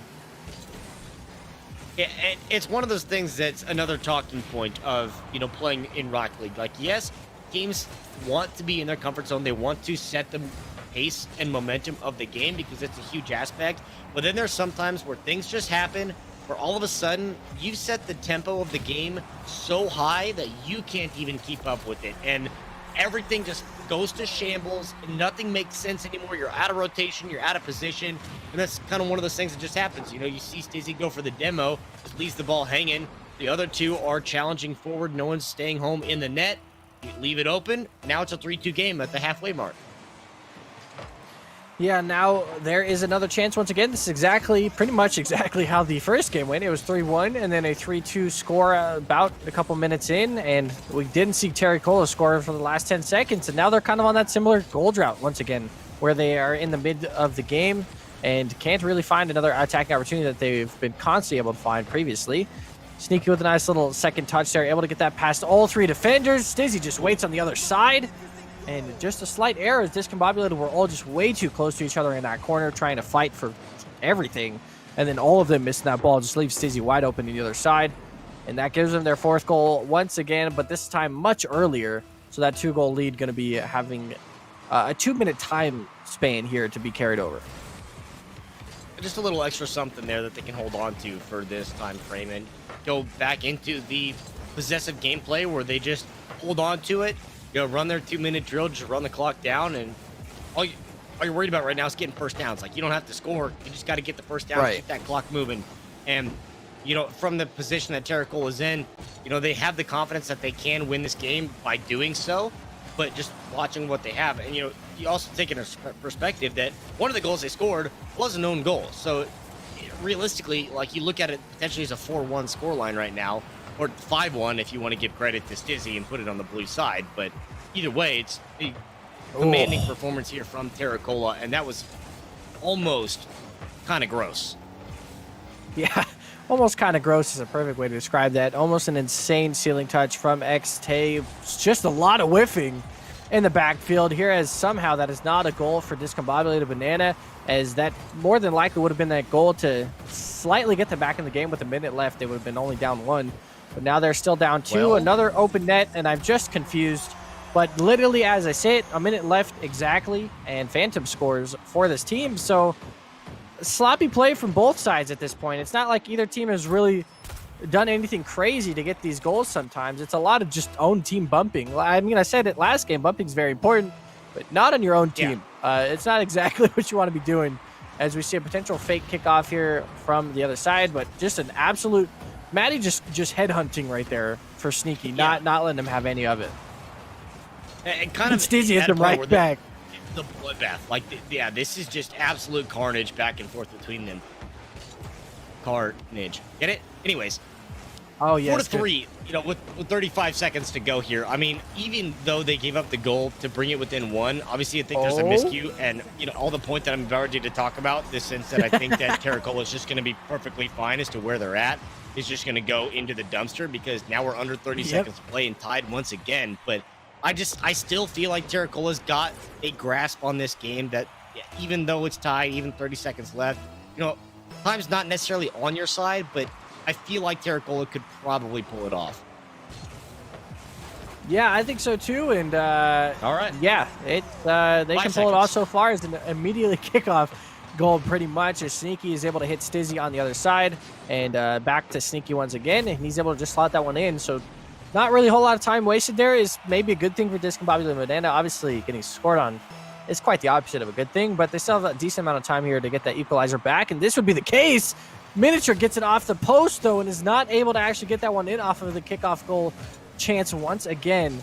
That really was where they needed that quickly to be able to take this into overtime. Now dripping over to 10 seconds here. They don't have a whole lot of time to work with, and it just is going to be a lot of time waste coming out from Terracola here. Challenge whatever you can. Just get that ball away from them, and that's precisely what Sneaky's able to do, and that should be the end of the game, barring nothing crazy here from the other side of Discombobulated Banana. Chance being created. XT is going to try and hit this one straight down, but Miniature is going to keep this one up. There is still a chance, still a dream here for Banana to get this one back. 0 boost for Miniature. Can't follow this one up too much. Hits it bounce off a little bit, but not able to get that one in. Stizzy with the save credit, and with the win is going to be Terracola as they advance themselves into the semifinals, which the only other team they will be joining is Top Cougars. No surprises. They're just sitting there waiting in the top 4.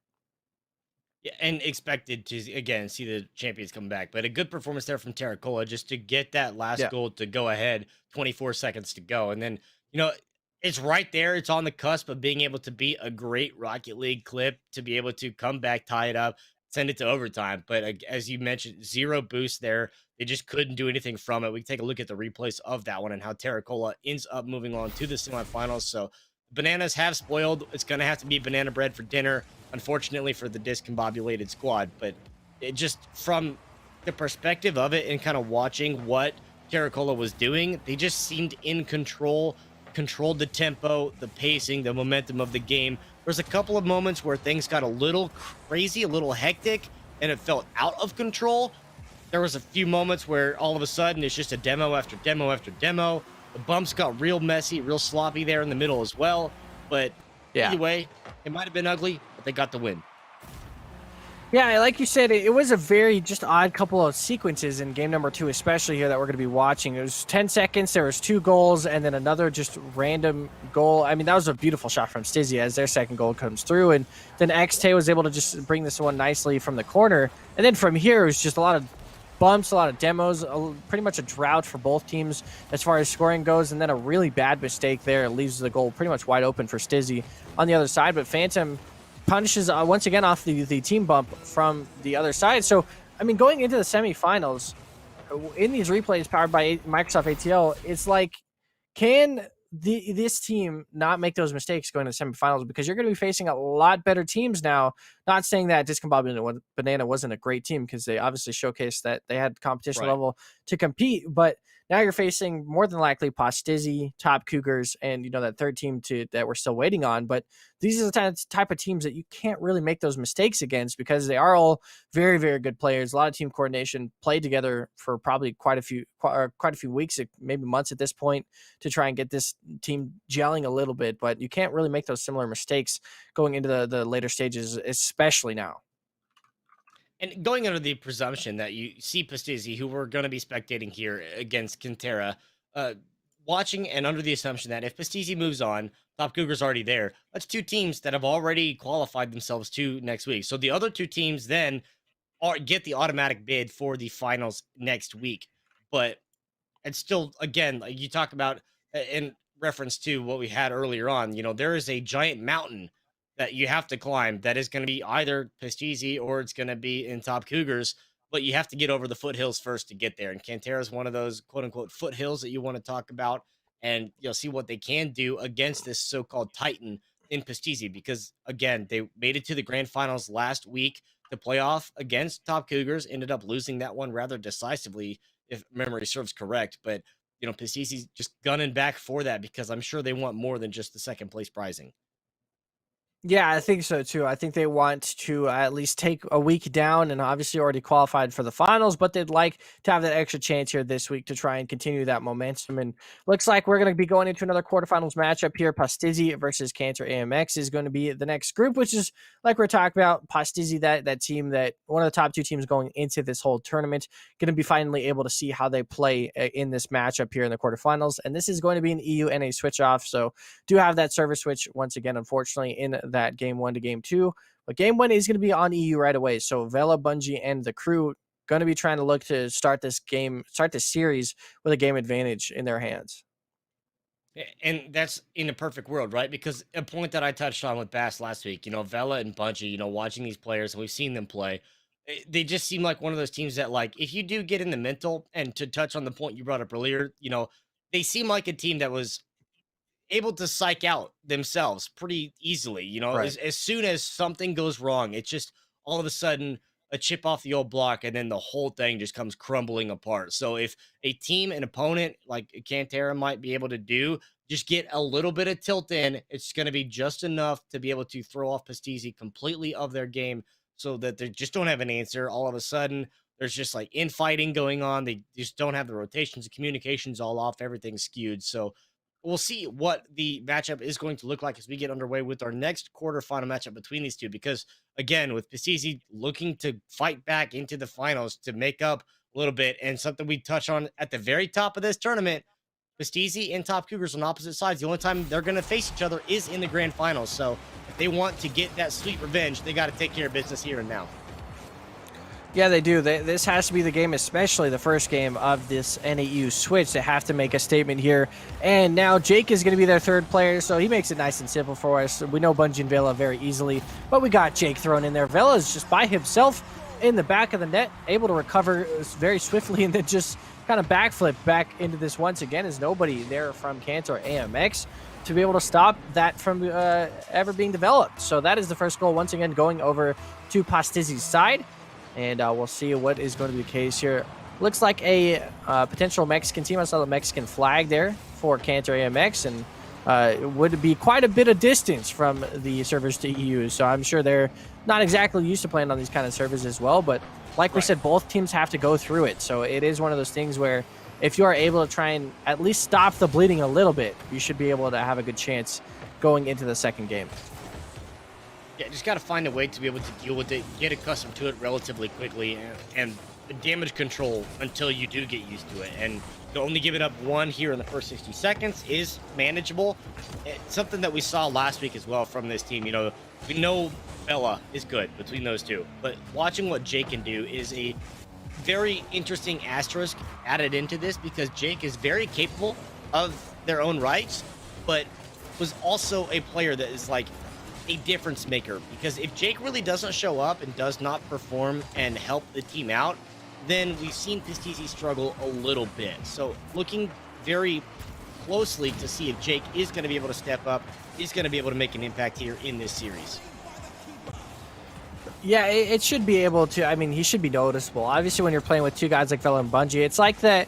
I like to look at like NRG. You have Squishy and Justin and Garrett, and Garrett's kind of that anchor role, that team captain that is level-headed and very, very good. But in comparison, like Squishy and Justin, who gets talked about all the time because of how skillful they are at the game, it's like that same situation for Jake. He's like just in a situation where he's with two fantastic players that we already know about, but he's also a fantastic player. That's obviously why they picked him up for their third. And now he's just trying to make sure we talk about him a little bit, but Bungie's going to steal the spotlight once again. Nice double touch from him, and everyone looking kind of lost here. I'm not sure what's going on with Vela on the other side, but 2-0 is going to be the case. Vela and Isra having a meeting over there at the other side of the goal, but it'll be a 2-0 start here, just about halfway through this game number 1 in the quarterfinals. A good start again for Pastizi, just trying to keep that slow, methodical approach where, it doesn't have to be flashy, it doesn't have to be crazy, but just putting points on and try to get themselves in better position. Jake being very patient here and just showcasing that, it doesn't have to be a lot. It doesn't have to be impressive. Just put it in park, wait it out, wait for the defense to just overcommit and miss, and try to maintain possession to get your shot off. But they still maintain the possession, just looking for these shots. They just don't have a lot of momentum to go and put a lot of velocity on the ball with the shots that they're taking. And something Jake is also using a very gold-ish chrome scheme, it looks like, on his card. It definitely looks like he's part of the other team. So I wonder if that's part of his plan here, because he's super bright in comparison to his teammates, obviously, who are blue. So that's something intriguing. I thought that that could mess you up a little bit, because a lot of people don't pay attention to nameplates too much as they do, like looking at people's cars and looking at the colors and such. That's why people like to have very default car setups. But very, very interesting choice. But 2-0 still going to be the case. 1 minute and 40 seconds here. Potential chance being created from Cancer AMX on the other side, but Jake's going to take this one. Nice flick up past one. Vela waiting, already pre-jumping on the other side at near the net, trying to see if he can connect with that one. Cannot do so, so this will still be the chance here for Pastizi's. Bungie gets a nice little double tap. Almost gets that one put back in from Ikercito here, but not able to do so. And that's just going to be yeeted to the other side off of a pinch in the corner. Should allow Vela, Bungie, and Jake to get some boost here and recover and put themselves back on the attack once again. Not related to anything that's going on at all, but you saying yeeted just completely reminded me that yeeted is now an official part of the dictionary here. So congratulations on using real words in your cast. Yeah, they got added to the dictionary.com definitions, so it made it. Wow. I don't know if it's in Merriam-Webster That's amazing. yet, but yeet has made it. Yeet made the comeback. It has survived over the years, and now it's a real word. Minute to go, though. That 3 goal is, I think, going to be the icing here for Pastizi. And I think, again, just slow, methodical gameplay from them is right where they want to be. And, watching what they do on the offensive front, like, you see all 3 of them on and across the midfield, towards the box even, of Cantera's team. But even on a turn of possession, all 3 of them get back on defense in time where nothing can develop from the other side. I think that's one of the really good things about this trio, that they just have this innate understanding of each other and where they need to be at any given time. Yeah, and you can see right there, Bungie was just waiting in the midst. It didn't look like he was necessarily scared of what the creation was on the other side. He was just kind of flipping in the corner. Jake almost gets a nice angle there to get them their 4th goal of this one, but obviously a very Pastizi-esque game here, just controlling a lot of the ball. Could have scored a lot more if they wanted to, but they're just kind of coasting at this point, trying to get some good shots, good double touches to go through. And that'll be the end of game number 1, as 3-0 is going to be the final scoreline. Jake's going to tap that one down, and that is going to be the server switch, as that was, of course, on EU first, I believe. So, I mean, at least advantage to them. They did take it on their home server, but now they're switching over to NA. But we know it's very not really noticeable on the server switch sometimes with a team like this, because they are fantastic on both servers, realistically. Yeah, uncharacteristically so, where it's like, why are you that good on a server that's not yours? But, we can take a look at the replays to showcase their skill levels on their own servers, and then I'm sure we'll be able to compare and contrast the two after their second game. But just starting out, of course, the way they were playing this one, Bella and Jake just in control of this game, getting that shutout. Yeah, and we see as the game one replays end here by powered by Microsoft ATL, how game two is going to turn out. It's probably gonna be a lot like that game one. A very similar scoreline, if not more, because it was that entire game was in their control, very much so. I mean, you can Yeah. tell just from the very beginning that it was one of those games which is surprising in the quarterfinals to see is that there's definitely a skill disparity between the two teams going into a later game in the match. We're not expecting that too much, but there's definitely a lot more pace coming out from Pastizzi, and that's what what we've constantly seen out of them so far in previous tournaments is that they are just fast. They're very quick, and like you said, their rotations have been solid today especially through that game that we saw. There was always somebody waiting on the back end for any dire situations because a lot of teams that are very aggressive on the attack get counterattacked really easily and get scored on quite a bit from that, and especially in twos, but less so in threes, but still the same scenario can be said. If you don't have the correct rotations, easy counterattacks to come through the entire game, but they pretty much always had that anchor as that third man. So it was a very impressive showing in game number one to try and get themselves into the semifinals, which Terry Cola, which is Sneaky's team, and then Top Cougars are awaiting both of their opponents, I believe. So this game and then Team Vindictive and our Taco are facing up against each other for that top four spot. And at that point, whatever team makes it to the top four now, I think is guaranteed. If obviously this win goes through here for Pastizzi, I Yeah. think they're guaranteed to make it to the finals in the top four no matter what today. I think you're right on that, and being able to be in a position where you could do that. I mean, Cantera, they're only down a game in this one, and going over to the North American servers, like, yes, it Pastisi seemingly was in control of a majority of that, and maybe that's just the discomfort that Cantera has playing on the EU servers. So come back and flip back to this side, maybe this is where Cantera can all of a sudden find their mechanics, find the fundamentals that they need to be able to defeat this other opponent, which is a team that's got second place. They've already qualified for the grand finals next week as well. So this is an opportunity here for Quintera to showcase their own skill because as good as Pastisi is and as much as we've seen from them and what they can do, yes, they are a gifted team. It's a gifted trio. You can't take that away from them. But then you look at it in comparison to what Top Cougars did to them in the grand finals last week. And it's like, okay, this team is really good.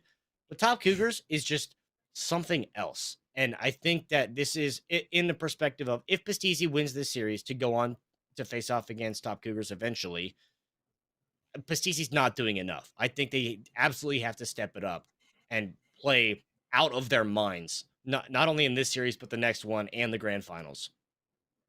Yeah, and I haven't had the opportunity to watch this team play just yet, Top Cougars, as far as that entire roster goes. I've obviously seen a whole bunch of smokes through previous tournaments, but I haven't been able to see this roster play together 3 versus 3 throughout this tournament yet. So it'll be exciting to see them immediately in the semifinals, see what their matchup's going to be and see how they take that. Because like you said, probably the top team, well, easily the top team considering the last two tournaments and how those have gone. So they're definitely gelled extremely well together. Their record as a team, I think, is 11-1. So barely losing a game as a team is extremely impressive, especially through 3 tournaments. Actually, I think they're just undefeated. I think that one loss came from a different tournament entirely. So as a team, they are 11-0 so far through 3 tournaments, which is extremely impressive. And now they await in the semifinals to try and make that 12-0 and to continue that momentum. And like we said, whatever team comes out of this one, I believe goes to the top side of the bracket to face Sneaky's team, Terry Cola. Yes. And that is definitely the easier matchup of the two, but they still really good in their best of 3 in the quarterfinals. So it's not an easy way out for either side, but it might just be a Top Cougars Pastizzi finals once again this week, just depending on how the quarterfinals go up here. And I think there's a point of conversation there on the next side as well, looking at what Sneaky's team is capable of, because I think that they could be a team to play the spoiler of this one to get themselves in. And of course, being in the semifinals, theoretically have qualified, assuming Pastisi also moves on, but that's still a game away because Cantera still has another opportunity here to claw back into the series to force us to a game 3. All these being best of 3s until the grand finals, which is the best of 5.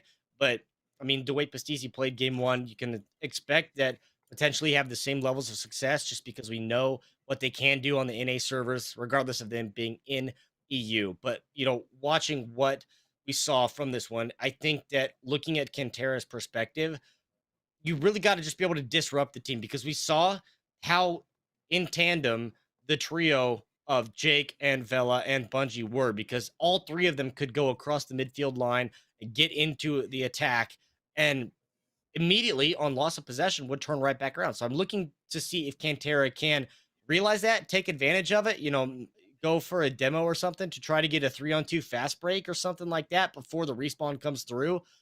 Transition offense is, I think, going to be a huge difference maker in this game if Cantera want to win.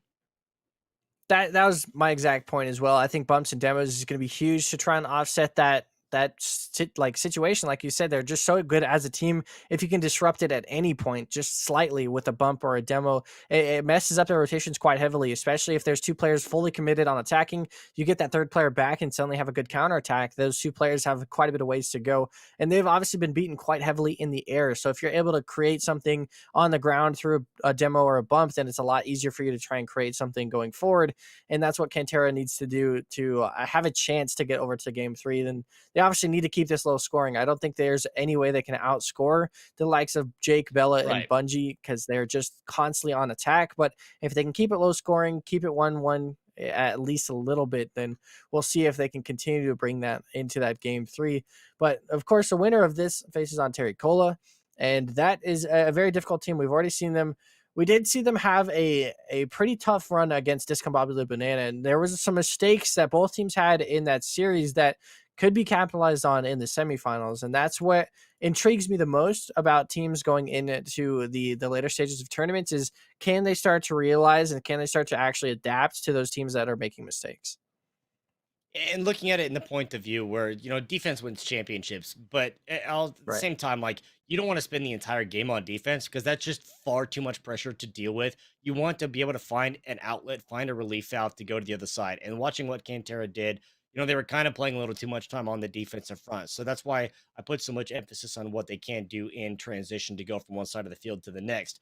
But in the same conversation against, what Terry Cole is going to do, what Top Cougars are going to do, offensive shootouts, like, it's going to be really hard to outscore these teams. The Suns were up 2-0. They outscored the Bucks, but then they tried to play a defensive game after that, and it just did not work Yeah. for them. They lost 4 in a row. So, offense, it works for you to an extent, but the defense, you got to find a balance in between. Suns couldn't do it. That's why they lost the NBA championship. So, getting into a talent level of these teams that are left in this third qualifier, you have to be able to walk that fine line. And it is a very fine line. And again, to the point that you have to be able to capitalize on mistakes your opponents make, if not force errors on the other side, because frankly, you're just not going to be able to find them very easily. Yeah, and it just shows you that obviously you can have a lot of momentum and a lot of pace from the first couple of games, especially if you won and you're having a good time. But it could quickly be switched and be flipped up in that middle of the series. And that's where looking at like the grand finals of best of 7, where you could win the first 2 games, it's like great, we're on good momentum, and then they take 2-3 back, and you're like, okay, now we're in a really desperate situation. That's a kind of flip that what I've been talking about earlier is that morale, that mental game is so important in a long series, is that you have to make sure you're keeping track of that throughout the rest of the tournament. But it looks like we're going to a quick break as they're trying to finalize something in that quarterfinals. But we will have the semifinals up after this one. That is Grupo Terricola against Pastizzi. Looks like they just ended up taking that second game. So a very good semifinals to watch. Don't go anywhere. We'll be right back with that.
Welcome everybody back to the IATL Rocket League 3 versus 3 qualifier number 3 as we get into the finals next week. This is of course the very last chance these teams have to qualify today. My name of course Troy Pibcast Welling, next to me Trevor Confused Caribou McNeil, and we are going in right into the semifinals here shortly, and it should, as of now, is an all EU semifinals, so don't have to worry about any switches, which is not, I'm sure, great for us, but even better for the teams that they don't have to worry about that constantly. But at least for this first matchup, best of 3, Grupo Terricola and Pastizzi. I mean, this is one for the books. I look so much forward to semifinals and up just because there's such good teams that we get to watch, and it's a whole different pace of play than we watched the entire tournament. So I think going into these games, especially, what we mentioned so many times already before is that the main importance is to capitalize off the other team's mistakes, because both teams are capable of making mistakes. We've seen it time after time. Terricola, if Pastizzi was able to watch that matchup, knows that they had some bumping issues and their spacing was a little off in comparison. And as far as that last couple of games for Pastizzi, it looked very much so like a Pastizzi game where they had a lot of control, and it's very difficult to find a mistake like that. And just a quick update as far as that quarterfinals did go, I believe did have a disqualification in that Pastizzi matchup, so that's why they advanced to the semifinals, but that's why they are here, and that's why we're going into game number 1 against Grupo Terricola. And we're right into the action here as Bungie's going to take their first air dribble for the team, and Jake's immediately there for the action. But now all of these teams, you see a miscommunication there all ready to start, and now this is where you capitalize. Exactly. Sneaky immediately going to capitalize off of that, because you saw a communication mistake immediately right here. Yeah, it just the touch on in front of the net, potential shot opportunity that's just given up the other side. But that's exactly what I was talking about, in what Cantera would have done to be able to counter what we see from this side. I mean, just all 3 players, Vela, Bungie, and Jake, get up on the other half of the field, and you have to be able to get a small window of opportunity to counterattack very quickly. And I think that's what this team is going to be very capable of doing. We've seen Stizzy do it, we've seen Q do it. We just know how capable they are, plus Sneaky on top of that. Like, this trio right here has the ability to really strike fast and could get Stizzy in a position where they're just not comfortable backs against the wall. Yeah, exactly. I mean, to have an immediate start like that is fantastic, because we're already talking how important it is to even capitalize on any simple mistake. It's very hard to find those out of Pastizzi, but they immediately found one, and that was that miscommunication from Jake and Vela on whoever was jumping for that aerial, I believe. So immediately in that first minute, that is a huge start for the series for Terricola, because obviously, as just rankings go, this the second team, I'd probably say Terricola's 3rd seed in this tournament, so it's fair where they're at. Pastizzi's 2nd, and of course Top Cougars 1st seed overall in this one. But it's definitely always going to be a close game no matter what in the semifinals. There's not going to be one of these games that you're like, one of these teams is going to have a blowout. It is just, seriously, it's just about capitalizing on the mistakes from the enemy side, because you're not going to be able to create as easily in other games previously. You're not just going to be able to have easy double taps or simple passing plays. You have to work for it. Speaking of which, Sneaky works for it, finds his 2nd of the game and the 2nd for his team as Terricola leads them into a good lead here. And Sneaky with a great shot off that aerial leads it into the first potential series or game point here in the first matchup. Would be huge for them to have that momentum going in the second game. Yeah, and of course, Point mentioned that it's all EU servers, so they don't have to swap or anything of that nature. But just watching what they're doing and the amount of pressure that Terricola are putting on right now is really reassuring for the skill that they have and the position that they're in right now in this game, because they've just been able to take advantage of what Bella and Jake are trying to do and just try to stop their gameplay, to not let them play in their comfort zone. But instead, they get a nice little 1-2, a handoff over the middle, and Jake's going to get the shot on, snuck under the defense. So kind of strike back in a similar fashion the other way. Just lay it up for your teammate, take the shot, score the goal. Exactly. As simple as that, right? Rocket League, just take the shot, score the goal. Simple goes it. But we will see what will be the case here for the comeback for Pastizzi, because obviously we know they're very capable of that similar comeback. And I feel like I was underrating Terricola just a bit going into this matchup, because I just have such high ratings on the likeness of Pastizzi and their endeavors so far, and the way they've been able to qualify, and it's been very easy for them. But speaking of very easy, Bungie's going to find a super easy counterattack goal off of a slight rotation mistake, it seems, because Bungie put himself out of position. It looks like that touch off the wall or not Bungie, but one of the players on Terricola put themselves out of position, and then off the wall hit just dropped straight over to Bungie for that goal. So now tied to 2 apiece, just about halfway through this game.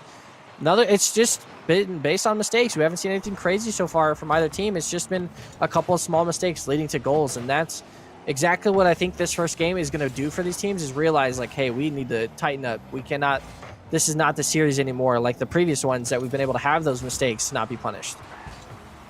In context of the situation, you know, these two teams are great teams facing off against each other.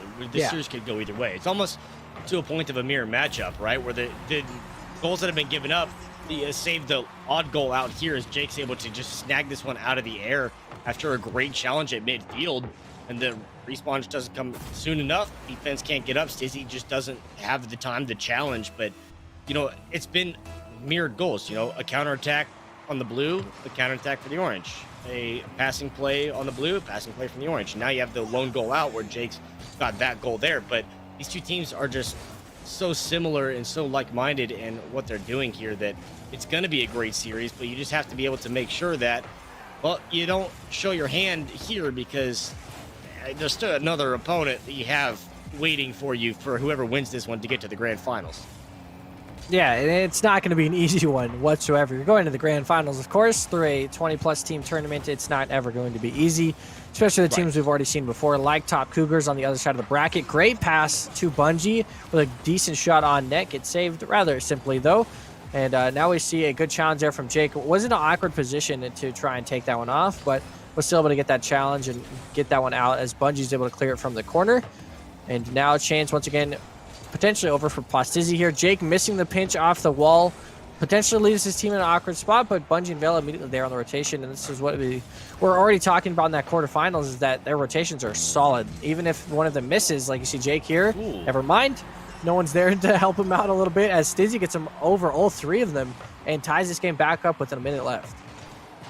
Yeah, Stizzy just kind of fainted a little bit outside on a redirect to be able to get in position, to get underneath it, put a nice little air underneath it, and chip it over the defenders and make it, again, a tie game 3-3. See if Bella's going to get something off the kick, but Q's going to be able to stop this and push this aside with relative ease here. But the amount of pressure, again, that you see both these teams applying to each other, like, it's just a matter of time before something cracks here. The defense is going to find a hole.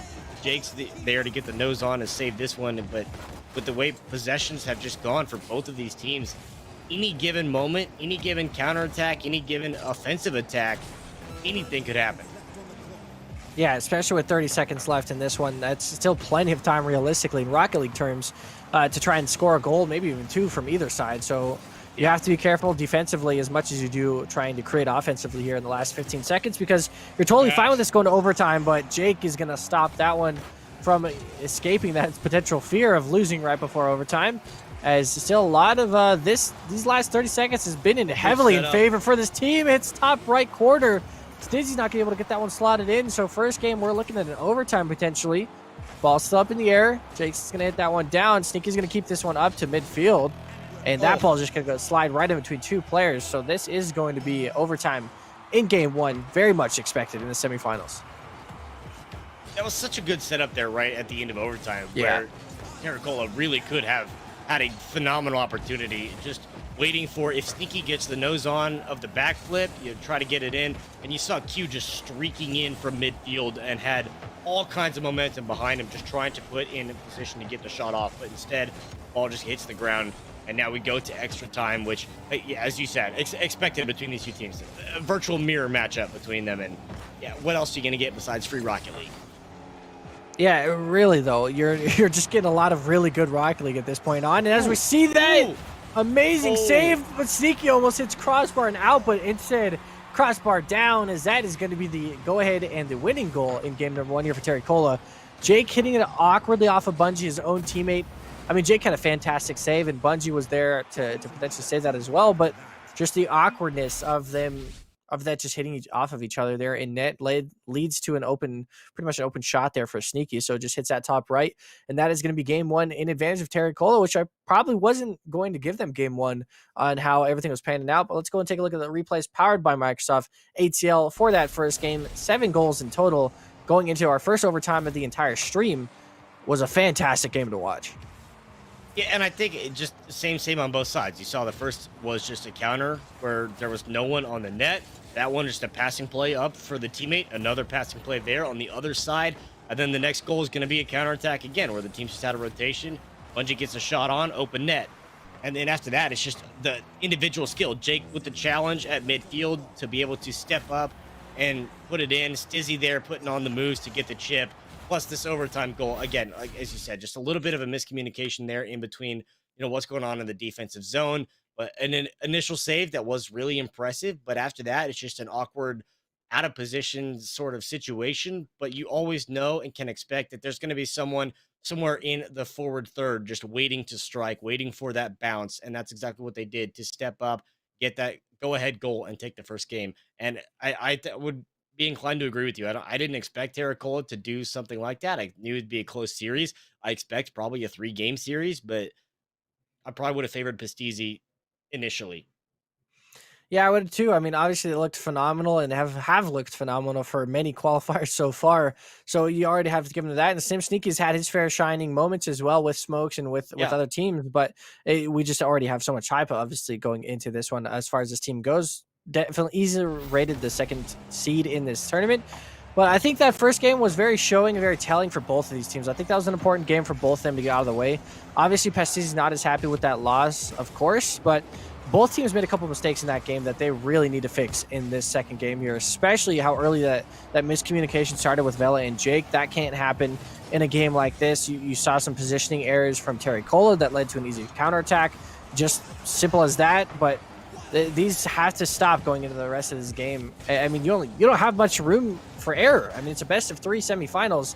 You have to fix it now, and you have to be able to constantly adapt, and that's where these better teams will. The teams like Pastizzi can do that.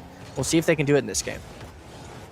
And I think it's another good conversation topic, and looking at the adaptation that the teams can do, because obviously a virtual stalemate between the two of them in the first game. What are the adjustments to be made here in game number 2 from the Pastizzi side to be able to break down the Terracola attack or break down their defense? Because as close as it was, the back and forth, you'd like to have a little more reliable source of offensive pressure, where Terracola had a lot more from front to back than Pastizzi did, but Pastizzi was still able to match for the most part. His shot going a little high, and I think that at a point in the first time we saw Pastizzi play, I know Bella and Bungie are good, and I know Jake is good, but Jake is one of those players that's just has to make an impact, has to make a difference, and I'd love to see Jake get more credit for assists or goals or setups or something of that nature, because I think Jake is the key factor for Pastizzi if they want to move on. Yeah, I think so too. I mean, we obviously already know how good Vela and Bungie are. We talk about it all the time, but to have that consistent third is probably the most important in a 3v3 setting, especially speaking of the 3v3 setting. The first time we've seen Grupo Terracola in this setting, and obviously we've seen Sim Sneaky quite a bit, but we haven't seen his teammates. And speaking of his teammates, here's one of them as he scores and we're not even going to try and pronounce it, but Stizzy with the assist. X take Quaz, the Quaz, able to slot that one in. First goal once again in favor for Terracola here, is in a shocking performance so far through 2 games, could lead them to a quick best of 3 win against Pastizzi. And I like the initial fake there by Stizzy, just trying to go in, did get the flip reset, but after the flip reset, just completely got out of the way. And you know, just by watching a subtle movement like that the team is communicating well, they're all on the same page, you know what they're going for. Oh, great dribble. Reset, looking for it. Tries to do another individual. So, like, we know Stizzy's got these aerial dribble skills, but just being able to know when to give it up and let your teammate go in and take it, it shows great cohesiveness from the Terracola side. It sure does. And it shows that both teams, I mean, in particular, are playing extremely well. It looks like we might have a player disconnected on the other side from Terracola. I'm trying to figure out what's exactly going on for X over there. Is he might have been back now. It looked like he was back there for a great particular time. Bungie gets bumped off of that second touch there. Good bump, like we've talked about. Physicality is a real thing at the end of these games, and really starts to become quite important to disrupt how the other teams are playing. But Sneaky and his teammate going to get scored, and Bungie's going to slot that one in. I'm not seeing the queue anywhere. So I'm trying to see if he's still moving around because I've only seen Sneaky and Stizzy. So might have had a disconnect there, unfortunately, and way too long into this game. And now they might have to play this one with the two of them going forward here. And it's not exactly what you want, but at least they are up a game in this situation. But it looks like he is back and is talking. So he's good to go. Looks like everything's fine. Not sure what just happened, but minute 30 seconds, tied game. Basically 0-0 now. See if we get two overtime wonders back to back. Sneaky, that's not what you want to do in the most important game that you're probably going to play in this series. A beautiful shot, but a redirect to his own net gives Vela the credit. And that is a goal for Pastizzi that leads him once again in the second game here. Hey, get the go-ahead goal, 90 seconds to go. And just watching what they can do now to try to find this answer back. You know, going for the demos, try to open it up, and you know, playing a man down there for a minute and some change obviously has a little bit of an impact on your play style. And the goal that was the equalizer, you know, just shoot the gap between the two remaining defenders. And now, after just an accidental oopsie daisies, you know, that's something that they're going to have to deal with and try to find an answer back. And it's not going to be easy to score against a Pastizzi team because of just how tight this series has been.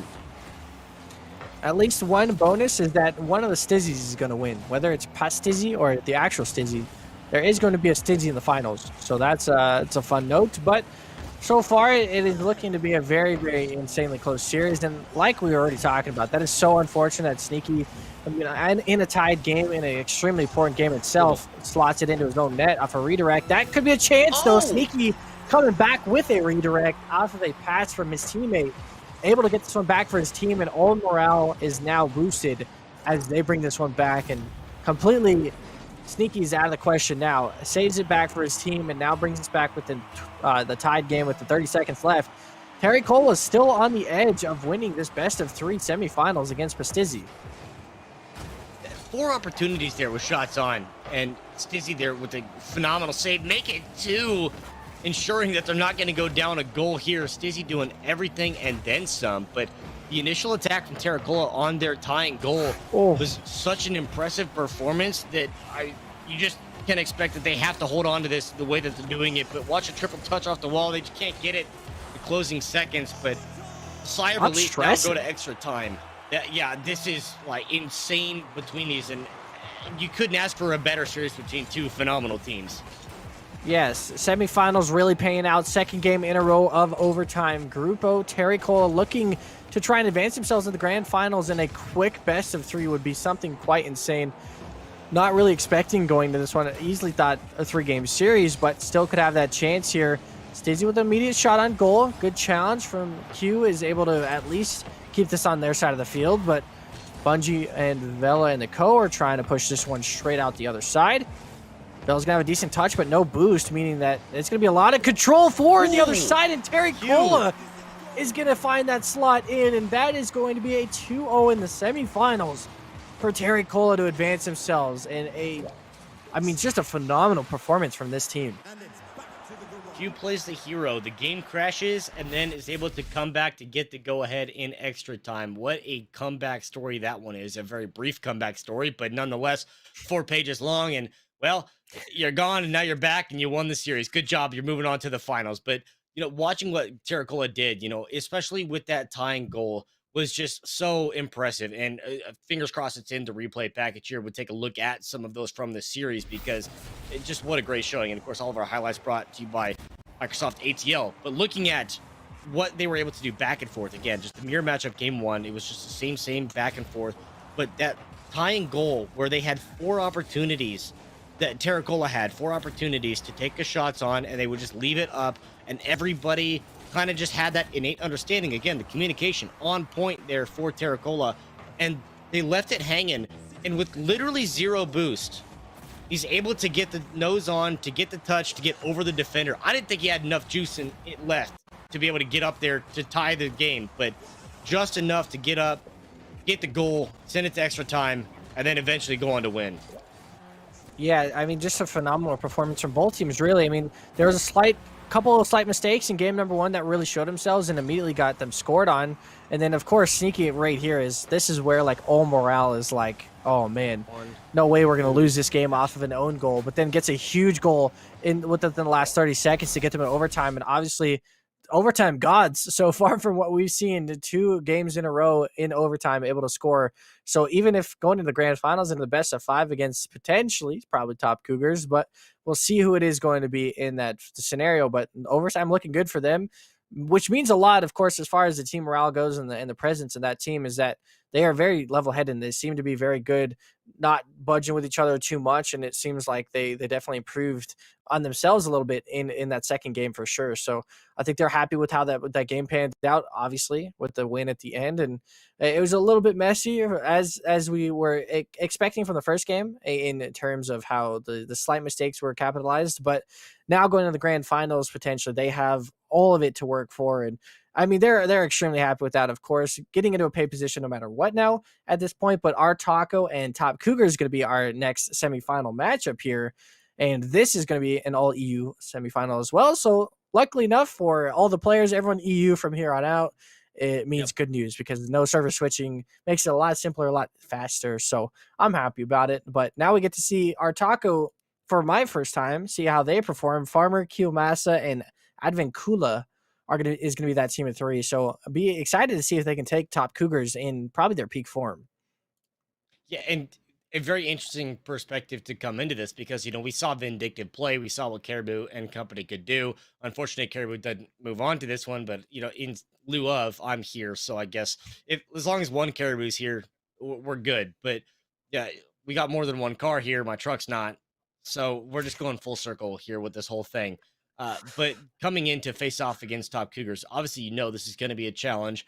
Two-time defending champs and then qualifiers here, and I already know that this team is really, really good, but understanding that they're facing off against our Taco, curious to see kind of the skill check that comes out in this first game to see what they can do to face off against top Cougars. Because as we've already said, top Cougars theoretically should be favorites to win this entire event because they've already done it twice against virtually the same crowd. But there are potentials for spoilers for Giant Slayers to come in. Is our Taco going to be the first one of them? It's going to be very difficult to do so. But I think if you're able to stop the offensive attack from top Cougars, if you're able to disrupt the flow that they have, because all 3 of them are just innately insane players. And it's Yeah. not going to be easy to be able to stop the attack because even if you disrupt passing lanes, well, there's still 2 more players that, well, it doesn't matter. You took them out of the equation, but the one that has it is just going to aerial dribble, flip, reset, musty flake, and then they score on you. And it's like, well, how do you defend that? It's not, I don't know. I don't know. Good luck. Yeah, that's what they have to figure out is how do they defend against it. But a lot of that is like we were talking about in the last semifinals is looking at the mistakes of this team. Obviously, every team's going to make mistakes, and they're not pro level, so there's going to be a lot more simpler mistakes to spot out than most. And this is the first time we get to see top Cougars today on stream, and same with our Taco. So it'll be a very refreshing matchup, I'm sure, for both teams to try and get this under their belt. But it is a best of 3, and they immediately have to come out firing, in my opinion, to take this series under their belt. I think first game has to go to our Taco in order to keep that momentum. And I think if Terricola, if that first game doesn't go their way as well, if Pastizzi win that first game, I think Pastizzi wins the second game. I think the momentum is such a huge thing in the semifinals like this, where it's extremely close and it's very competitive.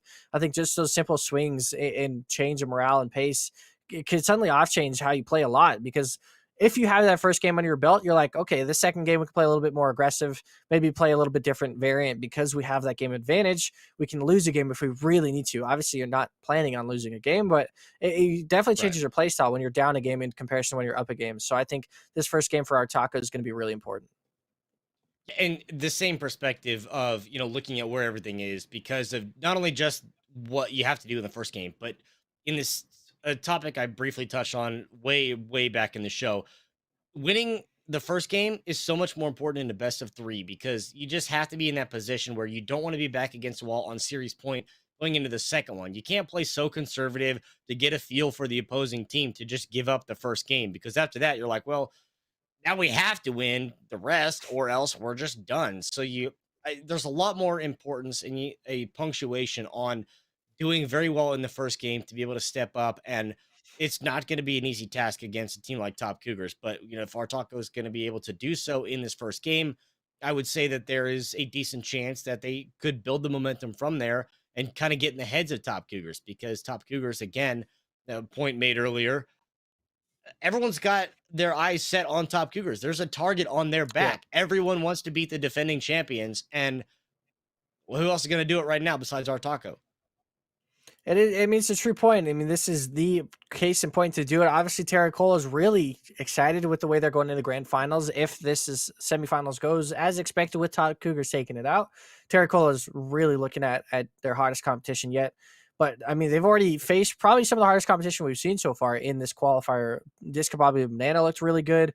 Postizzi, obviously one of the best teams in the tournament. And then in the grand finals, they face pretty much the best team, whoever wins in that semifinals, to get to the grand finals. So they would have gone through a very difficult route to get here in the first place. So it's very much so deserved, I would say, at this point for them to have such a good series lead so far. But now we're going to go into game one here of our Taco and Top Cougars for the other semifinal of today's qualifier, the last semifinal before we get to the grand finals today and then the finals next week of the entire event. So exciting to see if the pace can be kept up here from our Taco. This is a very important matchup for them, and already see a little bit of double commit there, not getting capitalized on that one too badly, but Smokes and his teammates trying to create something here on the other side. Kieran and Smokes connecting with each other a little bit. Kieran with the demo. Didn't see a whole lot of that in previous game. So now we'll see if that becomes more of a thing in this semifinal. Yeah, and Kieran and Toxic, individually, both insane players, like top 100 caliber. Like, these are ridiculously good solo players. And that's the kind of point that, our Taco can do something to break down a cohesive attack from the offense of Smokes and his team. But you still have these incredibly talented solo players that can finish a solo play without the two teammates on the side. Just watch the aerial dribbles and watch the control that they have to move in. But, curious to see if they are going to start playing a little more pitch and catch with their teammates. That first shot from Toxic getting pushed aside by Itachi God, but just watching the Top Cougars offense is going to be a treat because just how good they are. Yeah, it really is. I mean, this is going to be a phenomenal pace of play, and it looks like our Taco's just kind of trying to match that similar pace, and that's going to be the main thing that we're going to see from this team is can they match that pace of play from the other side. This is a good chance here if Advincula can get this off the wall, gets a nice air dribble, gets it past one. Can he get that second touch? He cannot. Would have been a beautiful dribble from Advincula right there, but wasn't unable to continue his air dribble to keep that one in. Would have been a huge start for them. Like we already talked about, our Taco with a game lead, but just a lead in general would be a massive start for them going into this series, because I'm sure they already have heard so much about this team. If they've been watching, they know that this is a very, very good team, easily the best team in the tournament so far, and now they have a lot to deal with going into this first game here with just about 3 minutes left.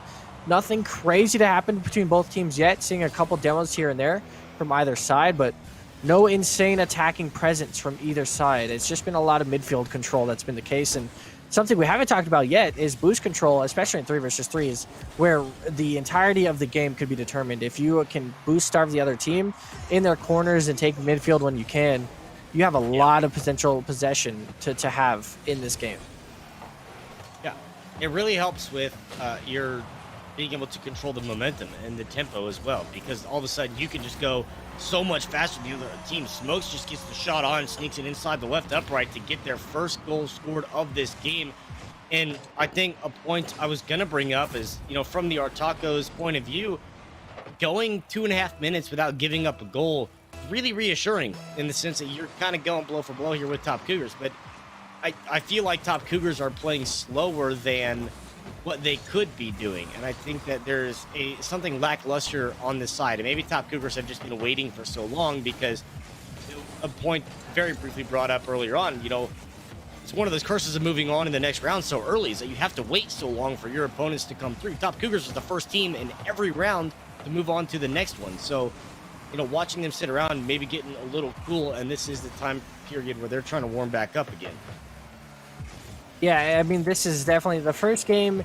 That's the thing that sucks about, these very close semifinals is that you don't have that game to warm up or the game to get used to other team. You have to just be on it right away. And speaking of being on it right away, Smokes with a great air touch, able to get that aerial in from Kieran's pinch off the wall and just able to slot that in a very, very good spot. Advincula was close, but not there in time. So that is the second goal going in for Top Cougars. And Artaco needs to find some attacking presence. They've been shut down for most of this game. They need to find a way to get on the other side and to try and stop momentum from Top Cougars to just let them keep scoring, because it will happen. And the insane part of what you just saw right there is on the attack, all 3 players from Top Cougars followed that ball in the corner and immediately are boosting downfield. All of them are in the attacking third, and you see Smokes just trying to get back too little too late from that, but just watching the Top Cougars just be so aggressive on this one, a little overzealous in their following right there to give the goal up. They still have the 1-goal lead. It's the benefit of the insurance that they had, but just trying to watch what they can do to answer back and try to clean that up and recognize that, all right, well, someone's got to stay back at least, because that is a potential weakness of this team. It is, yeah. It definitely could be exposed rather easily too, if you're able to at least, create those opportunities. But that is all up, obviously, to the creation of the opportunities. You have to be able to get that there in the first place.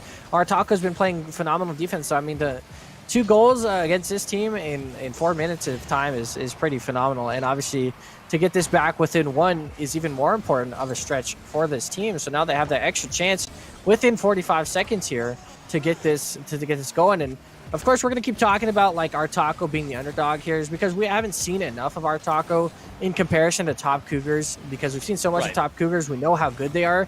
It's very easy for us to talk about how good we know they are. We know they can be. Well, on the other side, Artaco's kind of like a wild horse, and we don't really know what they have potential. So they could be easily better than Top Cougars, but they have to be able to showcase that, especially in game number 1.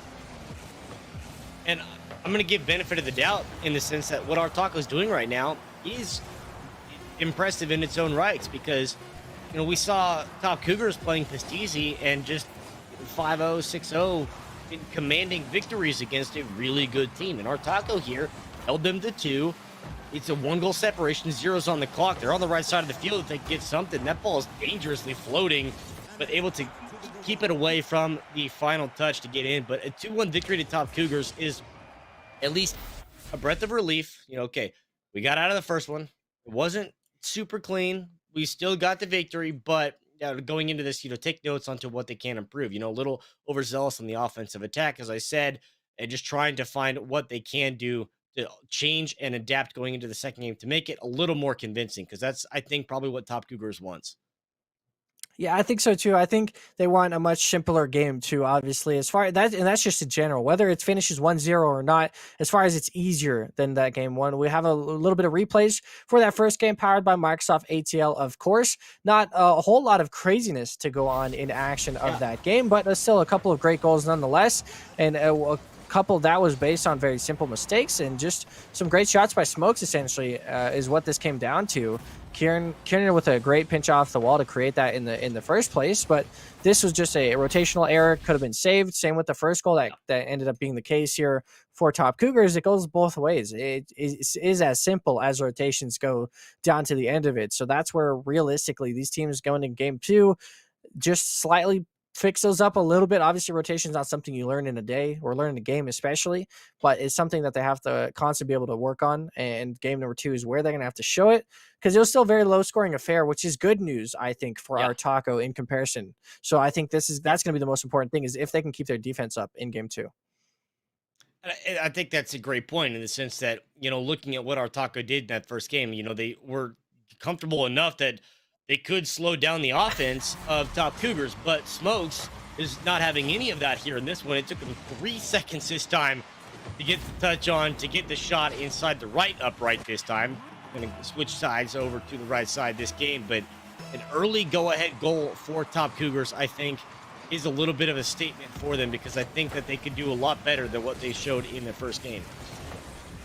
Yeah, I think so. I think this is a really rough start, obviously, for Artaco. They need to find a quick goal back, just at least for their morale's sake at this point. But it is going to be, I feel like, from this point on, a very Top Cougars-oriented game. I mean, they have a huge start for game number 2, and now they just can coast off of it. Realistically, they can play possession. They can play to their game now with this lead, into which we have to see the aggressiveness change completely from the other side, from this team here, from Artaco. They have to be able to try and figure out ways to get a quick goal, and they clearly with only 1 goal scored in the last game, don't have that similar route to score quick goals. So they have to be able to stop this potential from Toxic, as he's able to get a great double tap off the ceiling, able to get a great air dribble off of his own pass and off the backboard and down.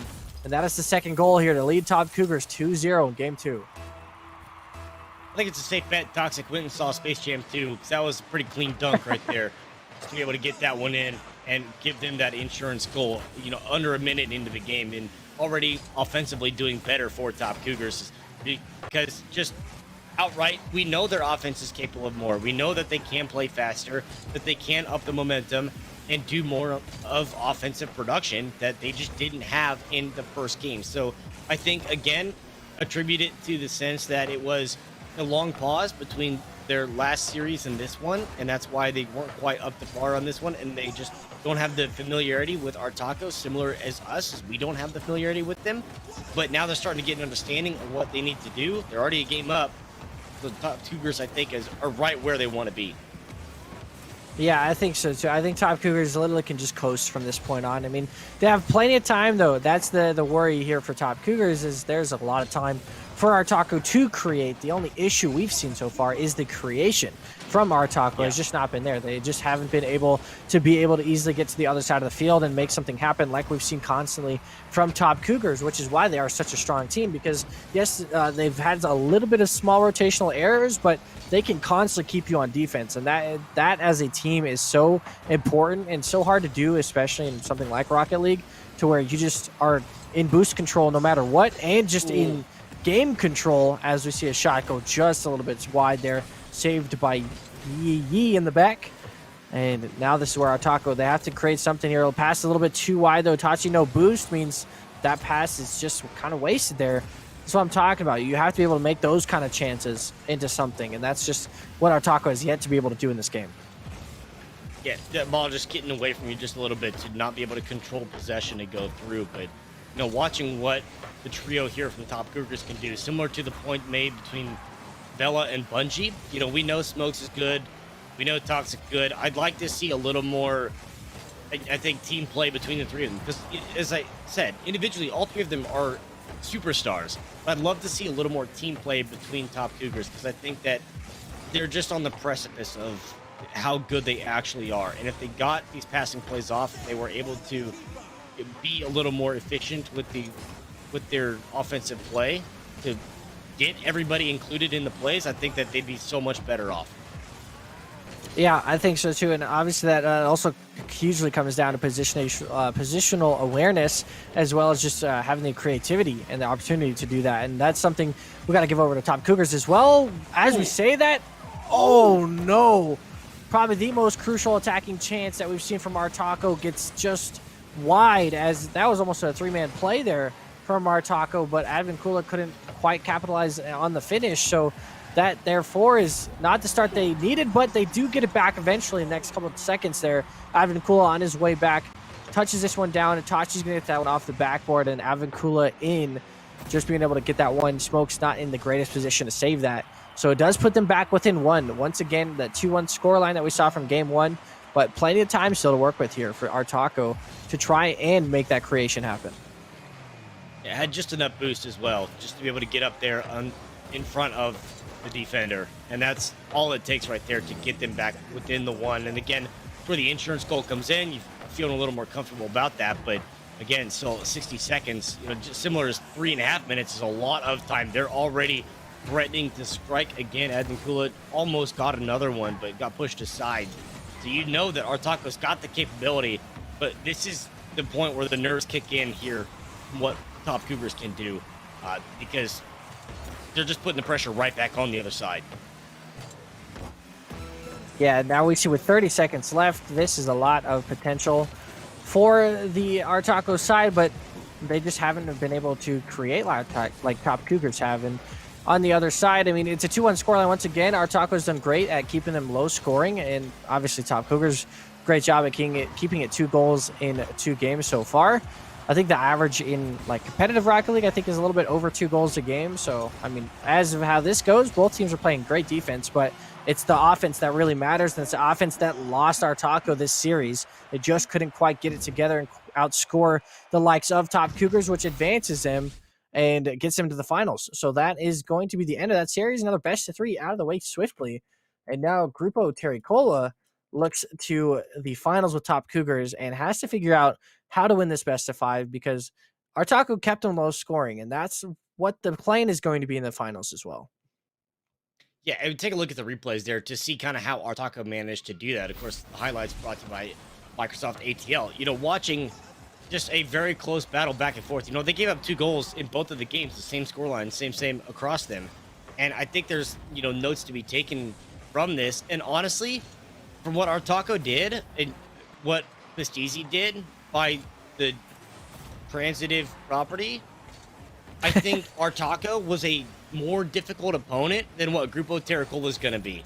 I think Artaco has a better chance of winning than Terricola. So I'm very interested to see if it does come down into a defensive standpoint where, you see Grupo Terricola really shut down the offense of the individuality from Top Cougars, or if it's going to be a potential offensive shootout where all of a sudden it's just who's going to be able to put up the most points, who's going to be able to do it. And if it goes to that, I think I'm going to put edge to Top Cougar. But if it comes to the defensive side, it's a toss a coin, not to your Witcher, but just toss a coin, and we'll see what the results are going to be. But I think Top Cougar is still in finals, as it's been all day long, should be favored to win.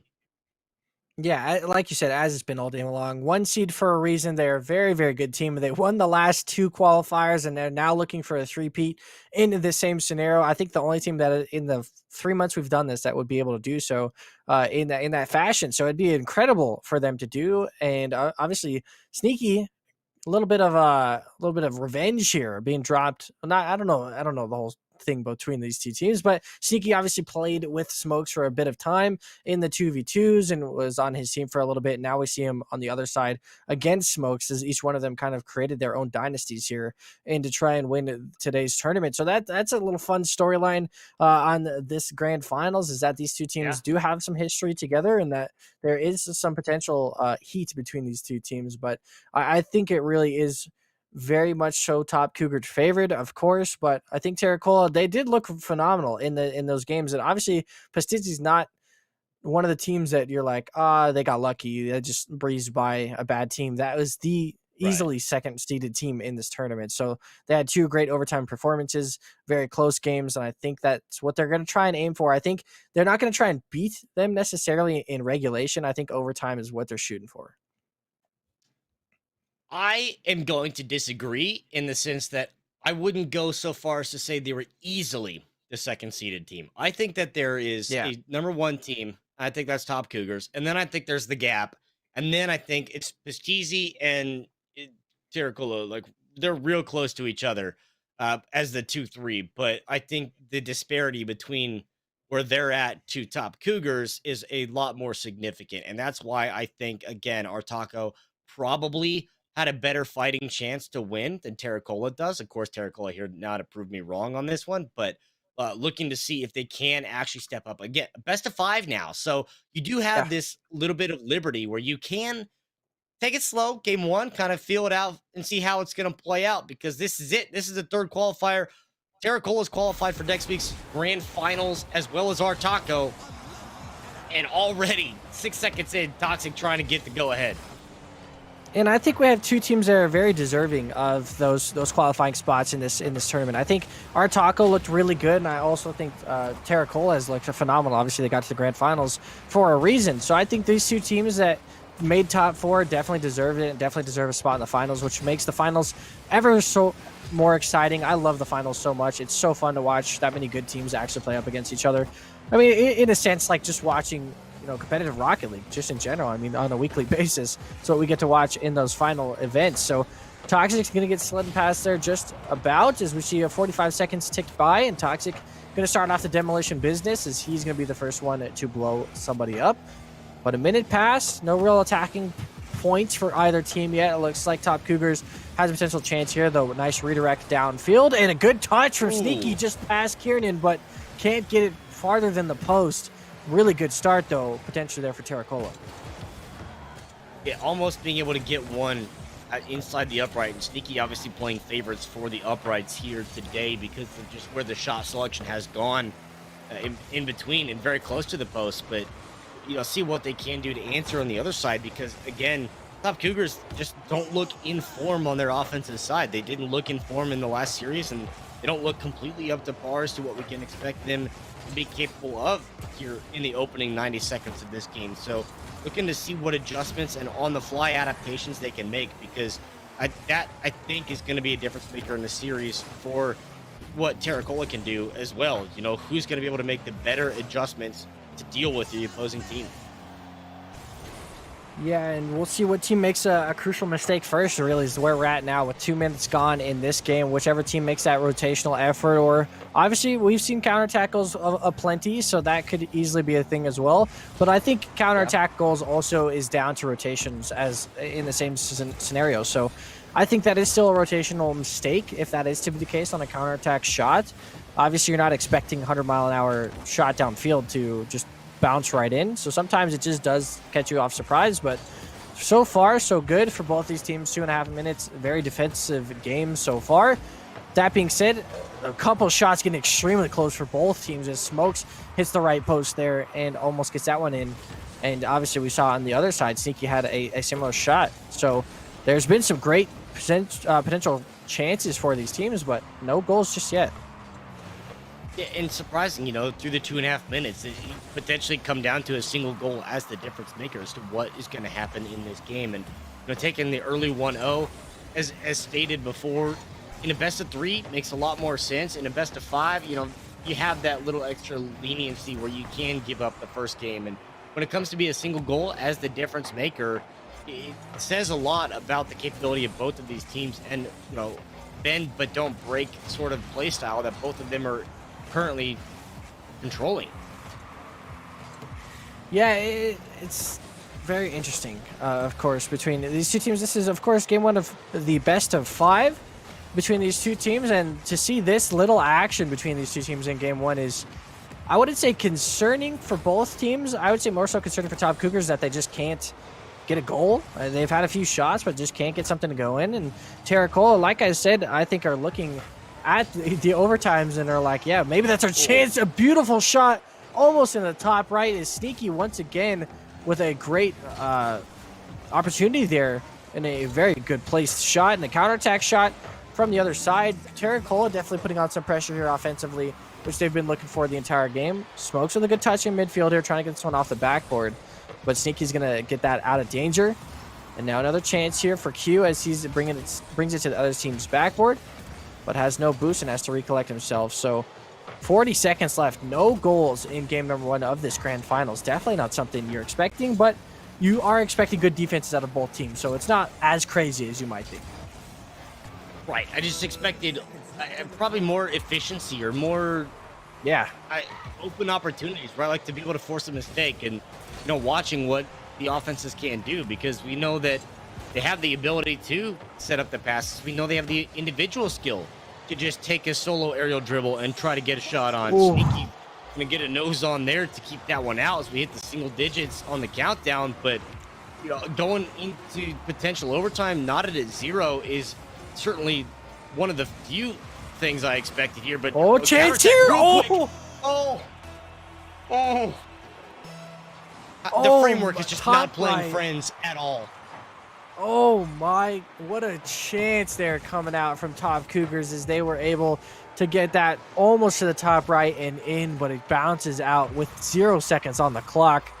Would have been an insane way to finish game number 1. Obviously, all morale and momentum's in their favor at that point. But now we push into overtime to where Terracola's 2 for 2 so far on stream, so they look to make that undefeated. So far, Smokes doesn't get that flip reset that he thought he might have gotten there. So not able to continue with that one quite efficiently. Kieran in a very interesting choice car here is going to be moving on forward. Smoke's going to get the initial touch, trying to go for a second, drops it down, but gets saved. And another shot right above, hitting the framework once again as that hits the post. Shots gets cleared, and now back to just possession play between the two teams. Now we're going this way. Now we're going that way. Now we're going this way. Just a give and take, bend, don't break. And the chance they had, watch the putbacks again. And finally, finally, the framework does a favor for somebody. This time around, it's going to be Smokes off the right upright. And it took 6 minutes before you finally get a goal, but a single goal was all they needed for Top Cougars to take game number 1. And again, EU servers across the board, so it'll be a quick reset to game 2. But after a grueling battle like that, that's just what you'd expect out of these two. I didn't think it'd probably be that close. I didn't think Terricola would put on that much of a fight, but what an opening to the grand finals here. Yeah, we have our singular replay powered by Microsoft ATL. Of course, that one goal was pretty much the only action we really saw. Obviously, a couple of great saves in this game one, but not a whole lot past that. So we did see some really close framework shots, though, from both sides. And that's why I think both these teams can come out of that game like, man, that should have been our game. And that both teams could say that because they both hit the framework so many times and there were so many good chances. But obviously, this was the end-all, be-all right there from Smokes to get that off the post and in. But, I mean, he hit the crossbar in the post 3 or 4 times himself that game. Yeah. So that was he was looking for that one at the end and got that to go in. So first lead to go for Top Cougars here in game number 1, which Terricola was maybe expecting, but it's still an extremely close game, a very well-paced game, I should say. As it is just going to be now to the well-placed shots going forward here, because we've seen so many posts that if you get just a slightly inch over to the left or right or down, suddenly you have some great shots in your hands, and that changes the score like drastically in how that game was. Yeah, just half a dozen pixels to the other side, and just watch what they can do to come out of this, because the framework just absolutely not paying any dividends to anybody. But Toxic had a couple of shots off. Smoke, Sneaky both did. Q's finally going to come in, and we don't have to wait till overtime to get our first goal. Just playing it off the bounce. Dizzy with the nice center. Q, good read. They just nose down, put it in.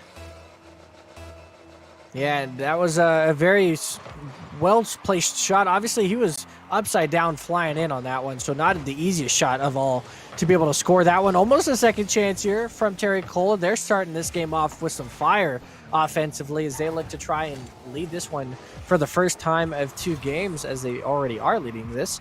But they want to try and continue this momentum, try and score once again, because we know how hard it is to keep Top Cougars down. But they've been able to do it so far, so this goal lead already in the first minute is probably a really good sign for Terricola this game.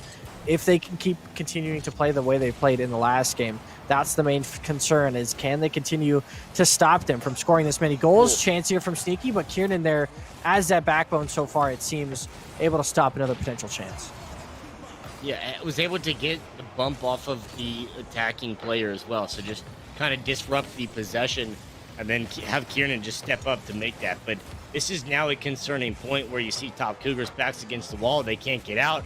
You talk about the boost starvation. I mean, you see all of the midfield boost going to the blue side. Finally, Toxic's able to get one on the left side, but look for a counter here, and that's their relief valve, right? They get that one full boost at midfield, and finally they can relieve the pressure that Terricola was putting on for the last 15 to 30 seconds.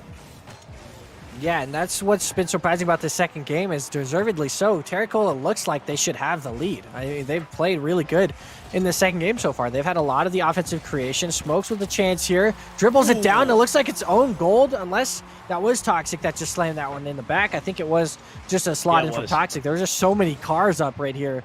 It was a great placement from Toxic, and to have that speed to get there in time with 2 players in net, really impressive from Toxic to get this one back for Top Cougars. Now bringing it back to 1 apiece on basically their first or second chance of the game. Really important for them to get that one to go in to now try and push them to a game number 2 win here. But Terricola's looked phenomenal this game. I really can't say much of Terricola. They've looked really good. They're trying to demo a little bit here and there. I've seen Sneaky and Stizzy both on the demo board. But it's all up to, can they stop Top Cougars from creating? Right now they're giving a lot of space over to Toxic and the rest of the guys. Yeah, and watching, what what the a setup's drop. going to be. They just challenge everything, and just on a dime, just spike that one straight to the ground in the waiting arms.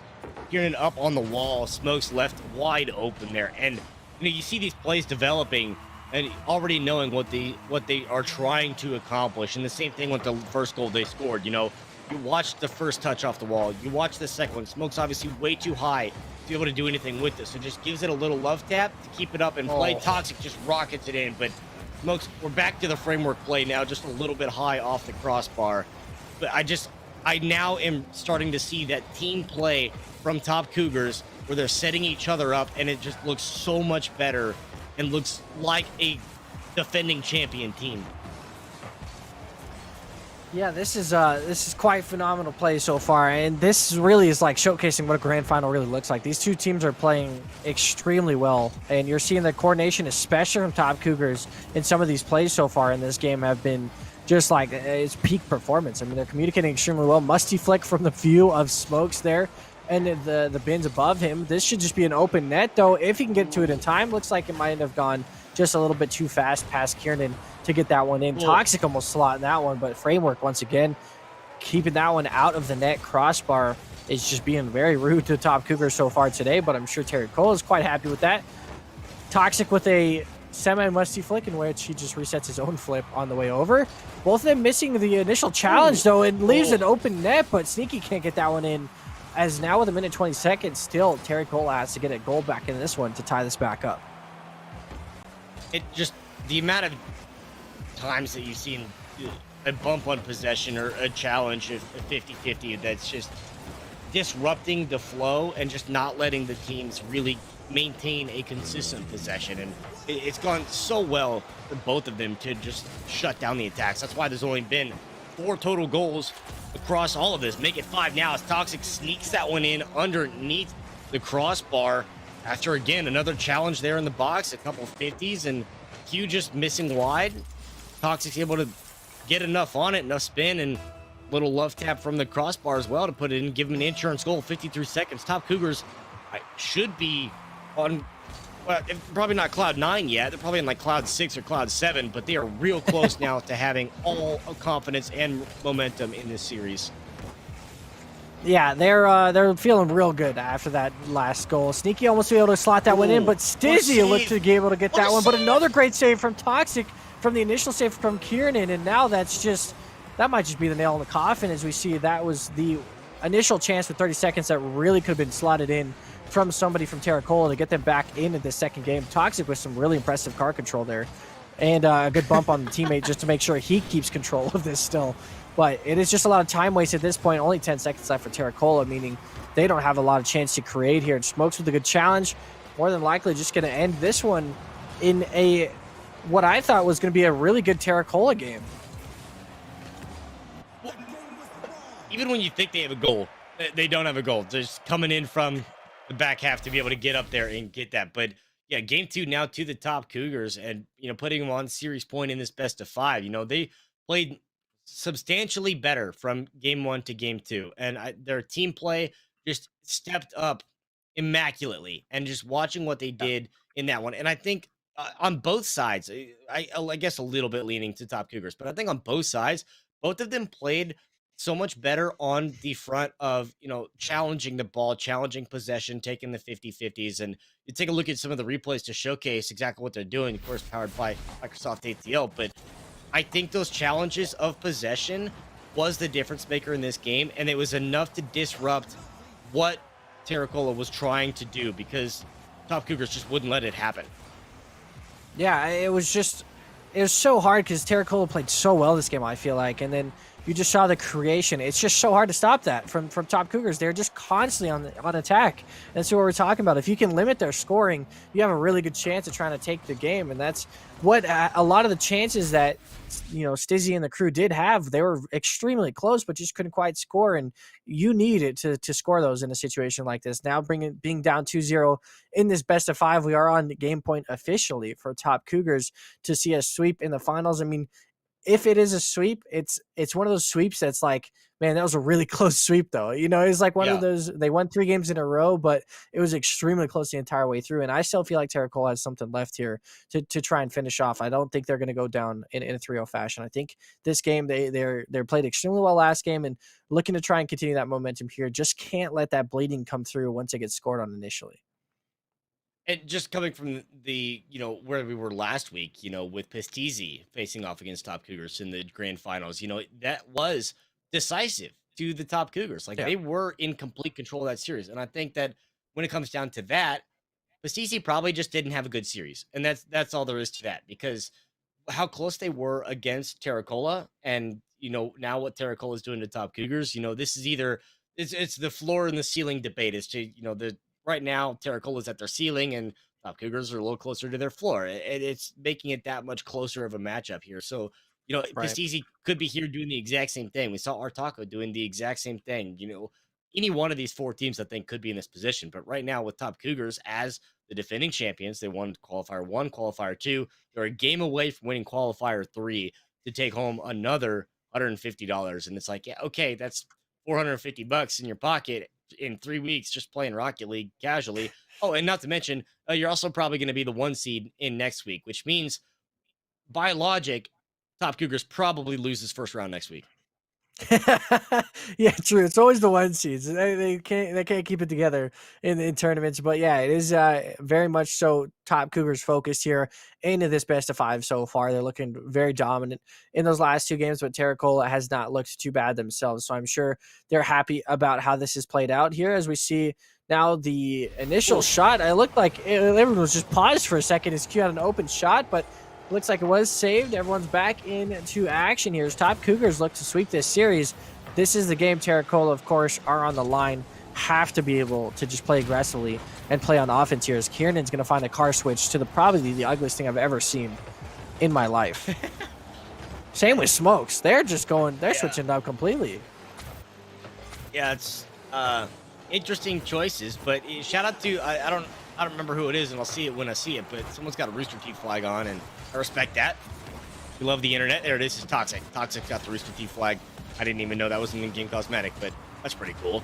But either way, watching what we can do in this one, again, the challenges, the 50-50s, and the midfield control is probably going to be the difference maker in this one, and watching what team play that top Cougars can set up. And after a quick 1-2-3 there, Toxic's going to get the shot and the first goal just over a minute in. Yeah, it's exactly the start they wanted, exactly the start Terracola did not want to see as an initial standpoint with the ugliest card trio I've ever seen in my entire life of Rocket League. Get their way into Game 3 of the Grand Finals here as Kieran is going to go off the ceiling and try and pinch this one potentially with his teammate there. Not able to do so as he's just going to fly away from that one. Initial chance here still for top Cougars as now a shot goes redirected back from Smokes, but a good save from Q on defense can be able to stop that initial shot. But Kieran going to try and redirect back there with Smokes, I believe. Good touch, but can't actually get that one to go through. Q with a decent shot here, getting this one in. Good demo from Sneaky, exactly what we're looking for, but Toxic there nonetheless. So good rotations and another great save from Kieran to keep this team alive. Oh no, own goal.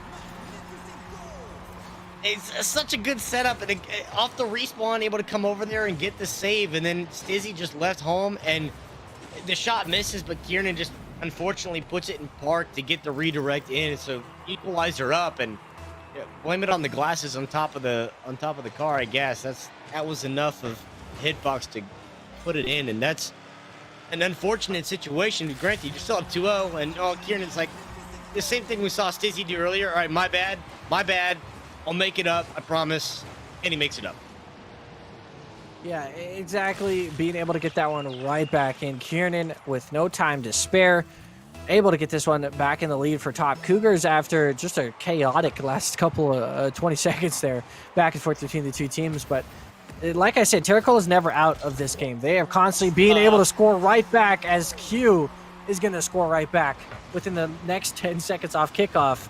Great air dribble, gets past one, and it looks like just this last touch here is able to get that slightly over Kieran, I believe, there in defense. Or that was one of the ugly cars. There's just so many of them I can't tell at this point. But Kieran had the first do see miss. It is tied up now. Yeah, Kieran had the first miss. Smokes was off to the side, so Toxic would have been the one challenging there, but just couldn't quite get that. That last touch, a really solid redirect, but just unfortunate there in midfield. Again, one of the difference makers, the midfield challenges, who's able to win those. Kieran just straight up misses, and that's what lets the offense just go right on by and beat all 3 defenders. I think the worst part of this Grand Finals is that they all 3 had a custom loadout that just looked awful. They all planned on having this unveiled at some point in the tournament that they just wanted to whip out real quick. And they have done so successfully as they are still tied here. Great touch there coming out from Q, but an even better challenge out of the net in a wide open goal in the backfield. As you see Stizzy just off in the corner. No chance for him to get back. Kiernan able to get that one off of his own initial touch and then just right back into the net to get Top Cougars the lead once again. And that's a point of conversation I brought up earlier. You know, watching teams in a counteroffensive, you know, who can get a demo and get a quick counterattack before the respawn happens. We saw Caracola attempt to do it. The respawn came through. Kiernan ends up with an own goal, but the respawn was in time to be able to make the save. That time around, Stizzy could not get back in position, so they were able to increase the pace enough to take advantage of the demo and get in. But Stizzy now, after the demo, it couldn't make the save, comes through. And we've seen this a few times already. Just the individual aerial control that Stizzy has is something to behold. Yeah, and that was a really aggressive push from one of the players here on Top Cougars. It wasn't Smokes. It wasn't Toxic. So theoretically had to be Kiernan at that point. It was a really aggressive push from Kiernan in the back post. He was the only one back after the initial demo, and he just tried to go for a really aggressive challenge and ends up just drooping right in the back of the net. So unfortunately, that is great play from Terracola with the demo initially to get that initial displacement. But Kiernan with a great pinch off the wall from Toxic here to get that much speed into the center was insane. But Kiernan just waiting on the other side, wide open net for him. Top Cougars once again with the lead in game number 3 with a minute and 40 seconds left. Decent enough time for Stizzy, Q, and the boys Sneaky to get another goal here. But same can be said for Top Cougars. They're not going to let go either. In that first attack, what a save right there by Stizzy to keep that one out. But the attack on the goal was calculated through and through. Just watching from the left side, Kiernan plays it over to the right to be able to set the teammate up to play it back as Kiernan picks up the midfield boost, and then just watch the backdoor play. And that Kiernan, perfect position, great pass to start that one and to finish to get the go-ahead goal. Now they just got to stop this pressure, and they just can't do it. Just the defense going out. There's just so much pressure all of a sudden applied from Terracola to answer back. And again, the disruption in the corner. It's easy with the good center. Q just had to get one touch on. Defense couldn't keep up. Yeah, like you said, disruption in the corner and a lot of boost starving leads to a very awkward defense from Top Cougars after the first initial wave, and that almost could have just been a kickoff goal for Terracola to get the lead back for once. They haven't had it in a very long time in this game, but they are looking to try and take that back once again. 4-4, a complete change of pace. Of course, that's what usually happens at the end of series. It's just the game's turned flat on their head, and it's not anything that you saw previously. And Sneaky with a great touch. Baits out Smokes to try and defend that and gets the lead back for Terracola here to try and push them back in the series.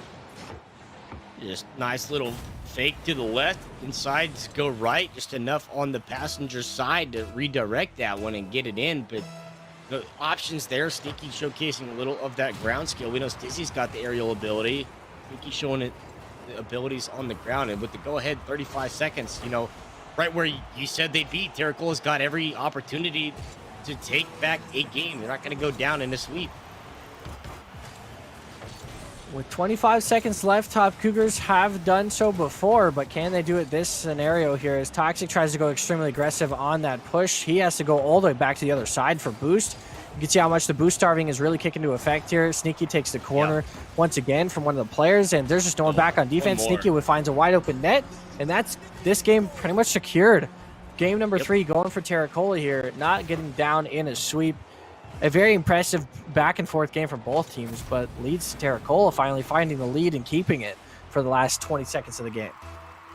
And that was almost a exact replay of what we've already seen Top Cougars give up a goal for before. All 3 of them chasing the ball from right to left into the corner, left the other side wide open. So as soon as you miss out on that one, then it's just an opportunity to go right back, wait for the opponent to challenge the 50, get the center, get the shot on, get the goal. And at that point, it's just an insurance goal anyways with single digits left to go. But immediately you see already leaving. And this is the point where I was like, okay, why did Kiernan leave immediately after the last game?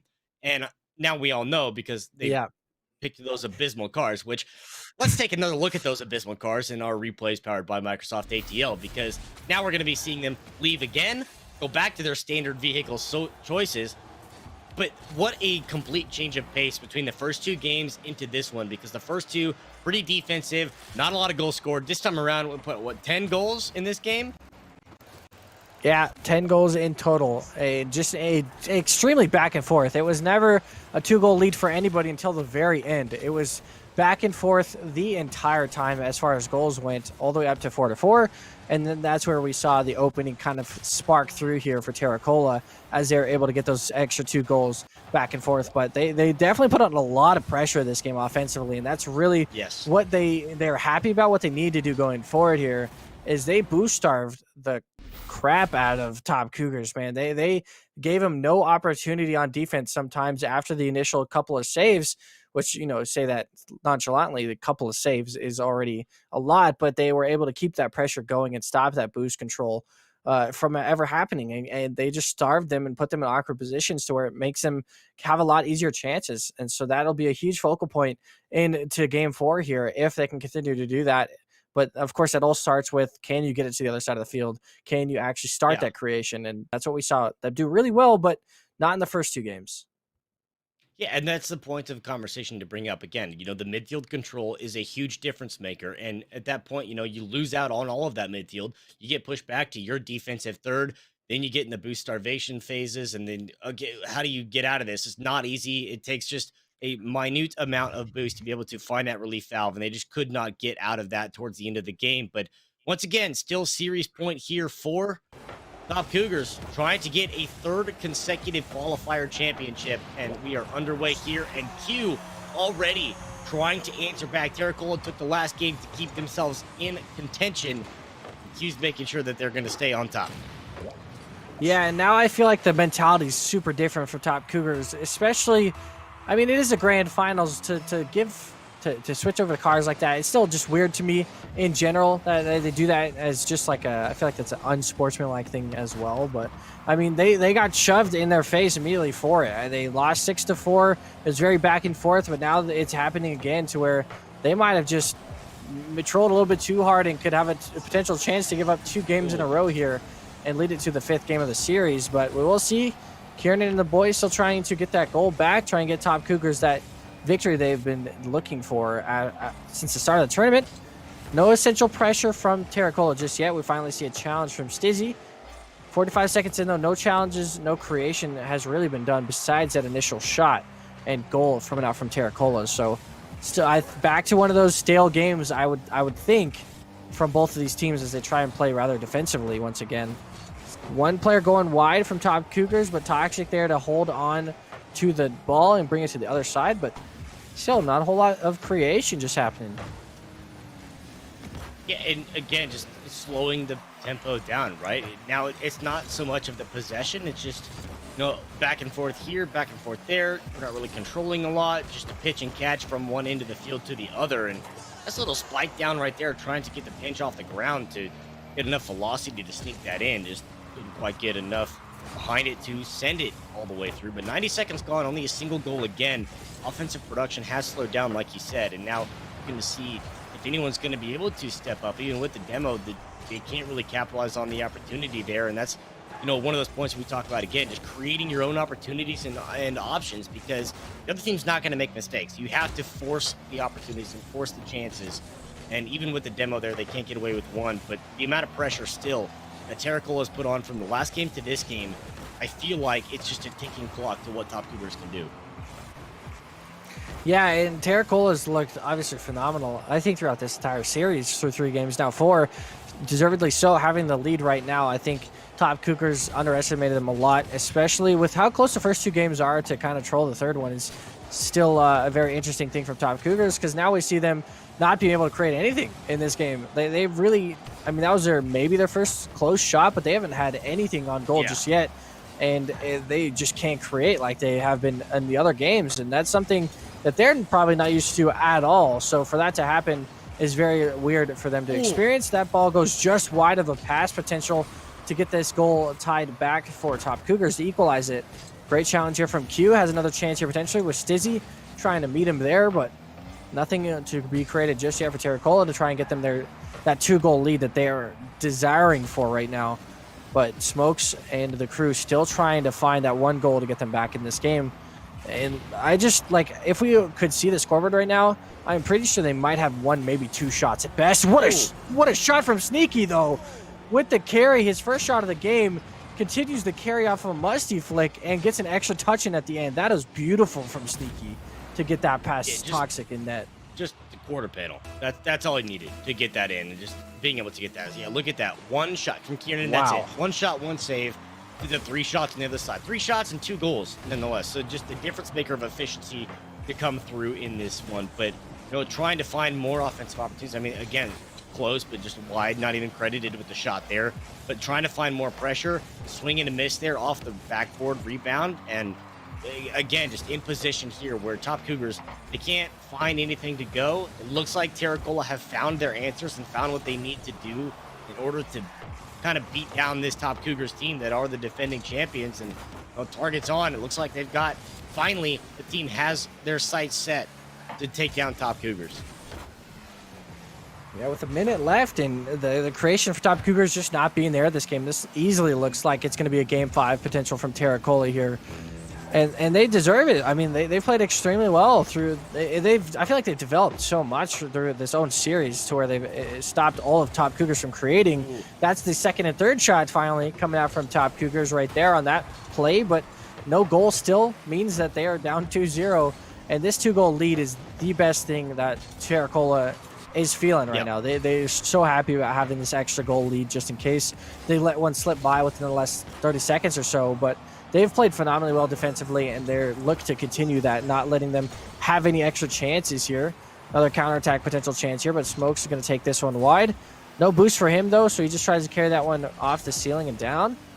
But 20 seconds and barely any shots created. Top Cougars might just hold up a straight 0 and take this L for game number 4.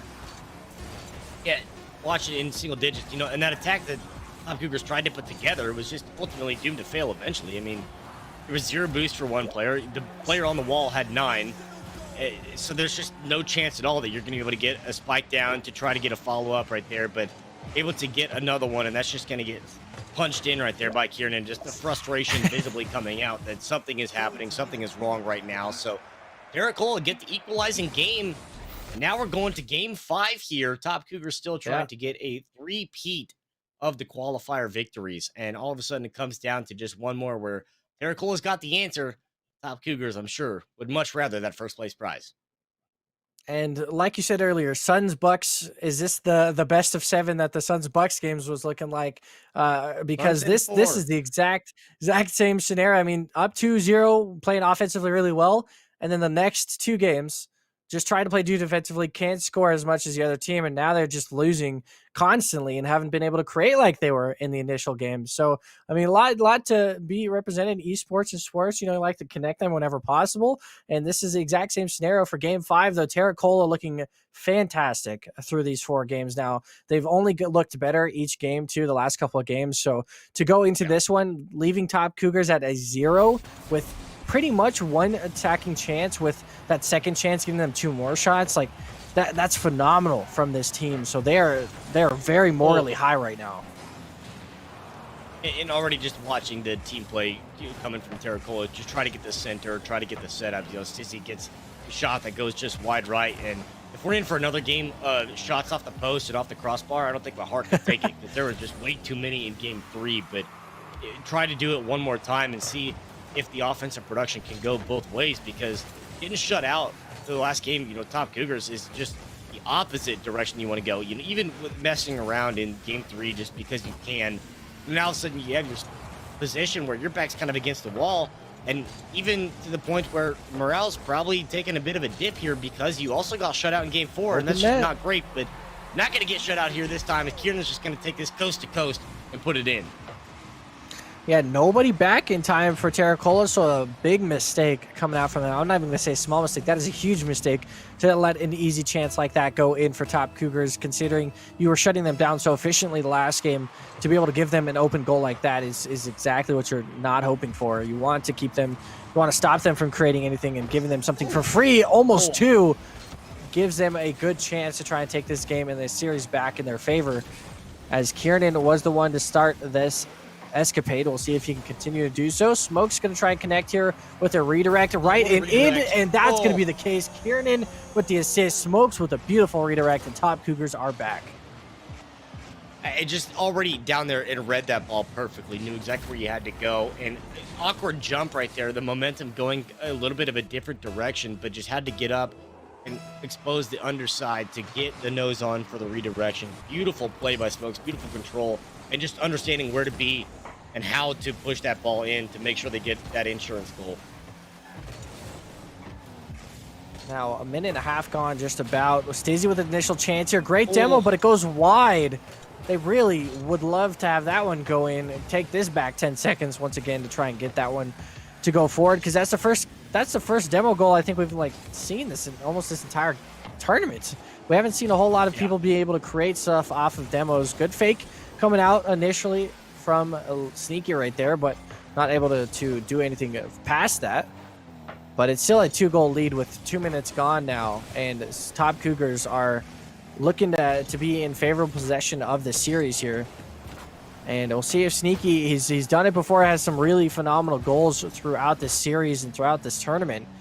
Looking to try and get one back ASAP would be the next case here for Terracola to try and get back in this game. But if you give up another one, even if you score 3-1, still doesn't look great in comparison to 2-0. So they got to just stop all creation from Top Cougars and start creating their own.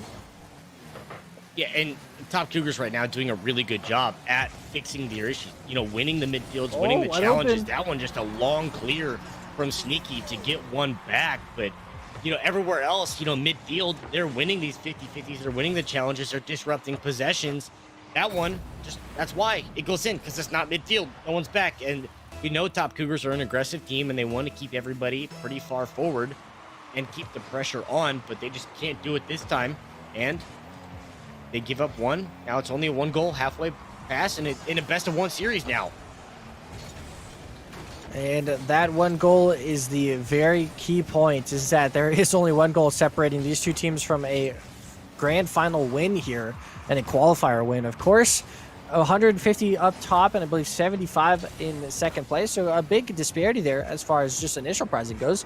Both these teams, of course, moving themselves to grand finals. Great chance from Kieran with a great initial touch. It Smokes there with the second chance off that initial shot from Kieran, and that is the 2-goal lead they once had. Now back once again with a little bit less than 2 minutes. Terracola got a nice counterattack, easy shot, but can they create 2 goals in 2 minutes here?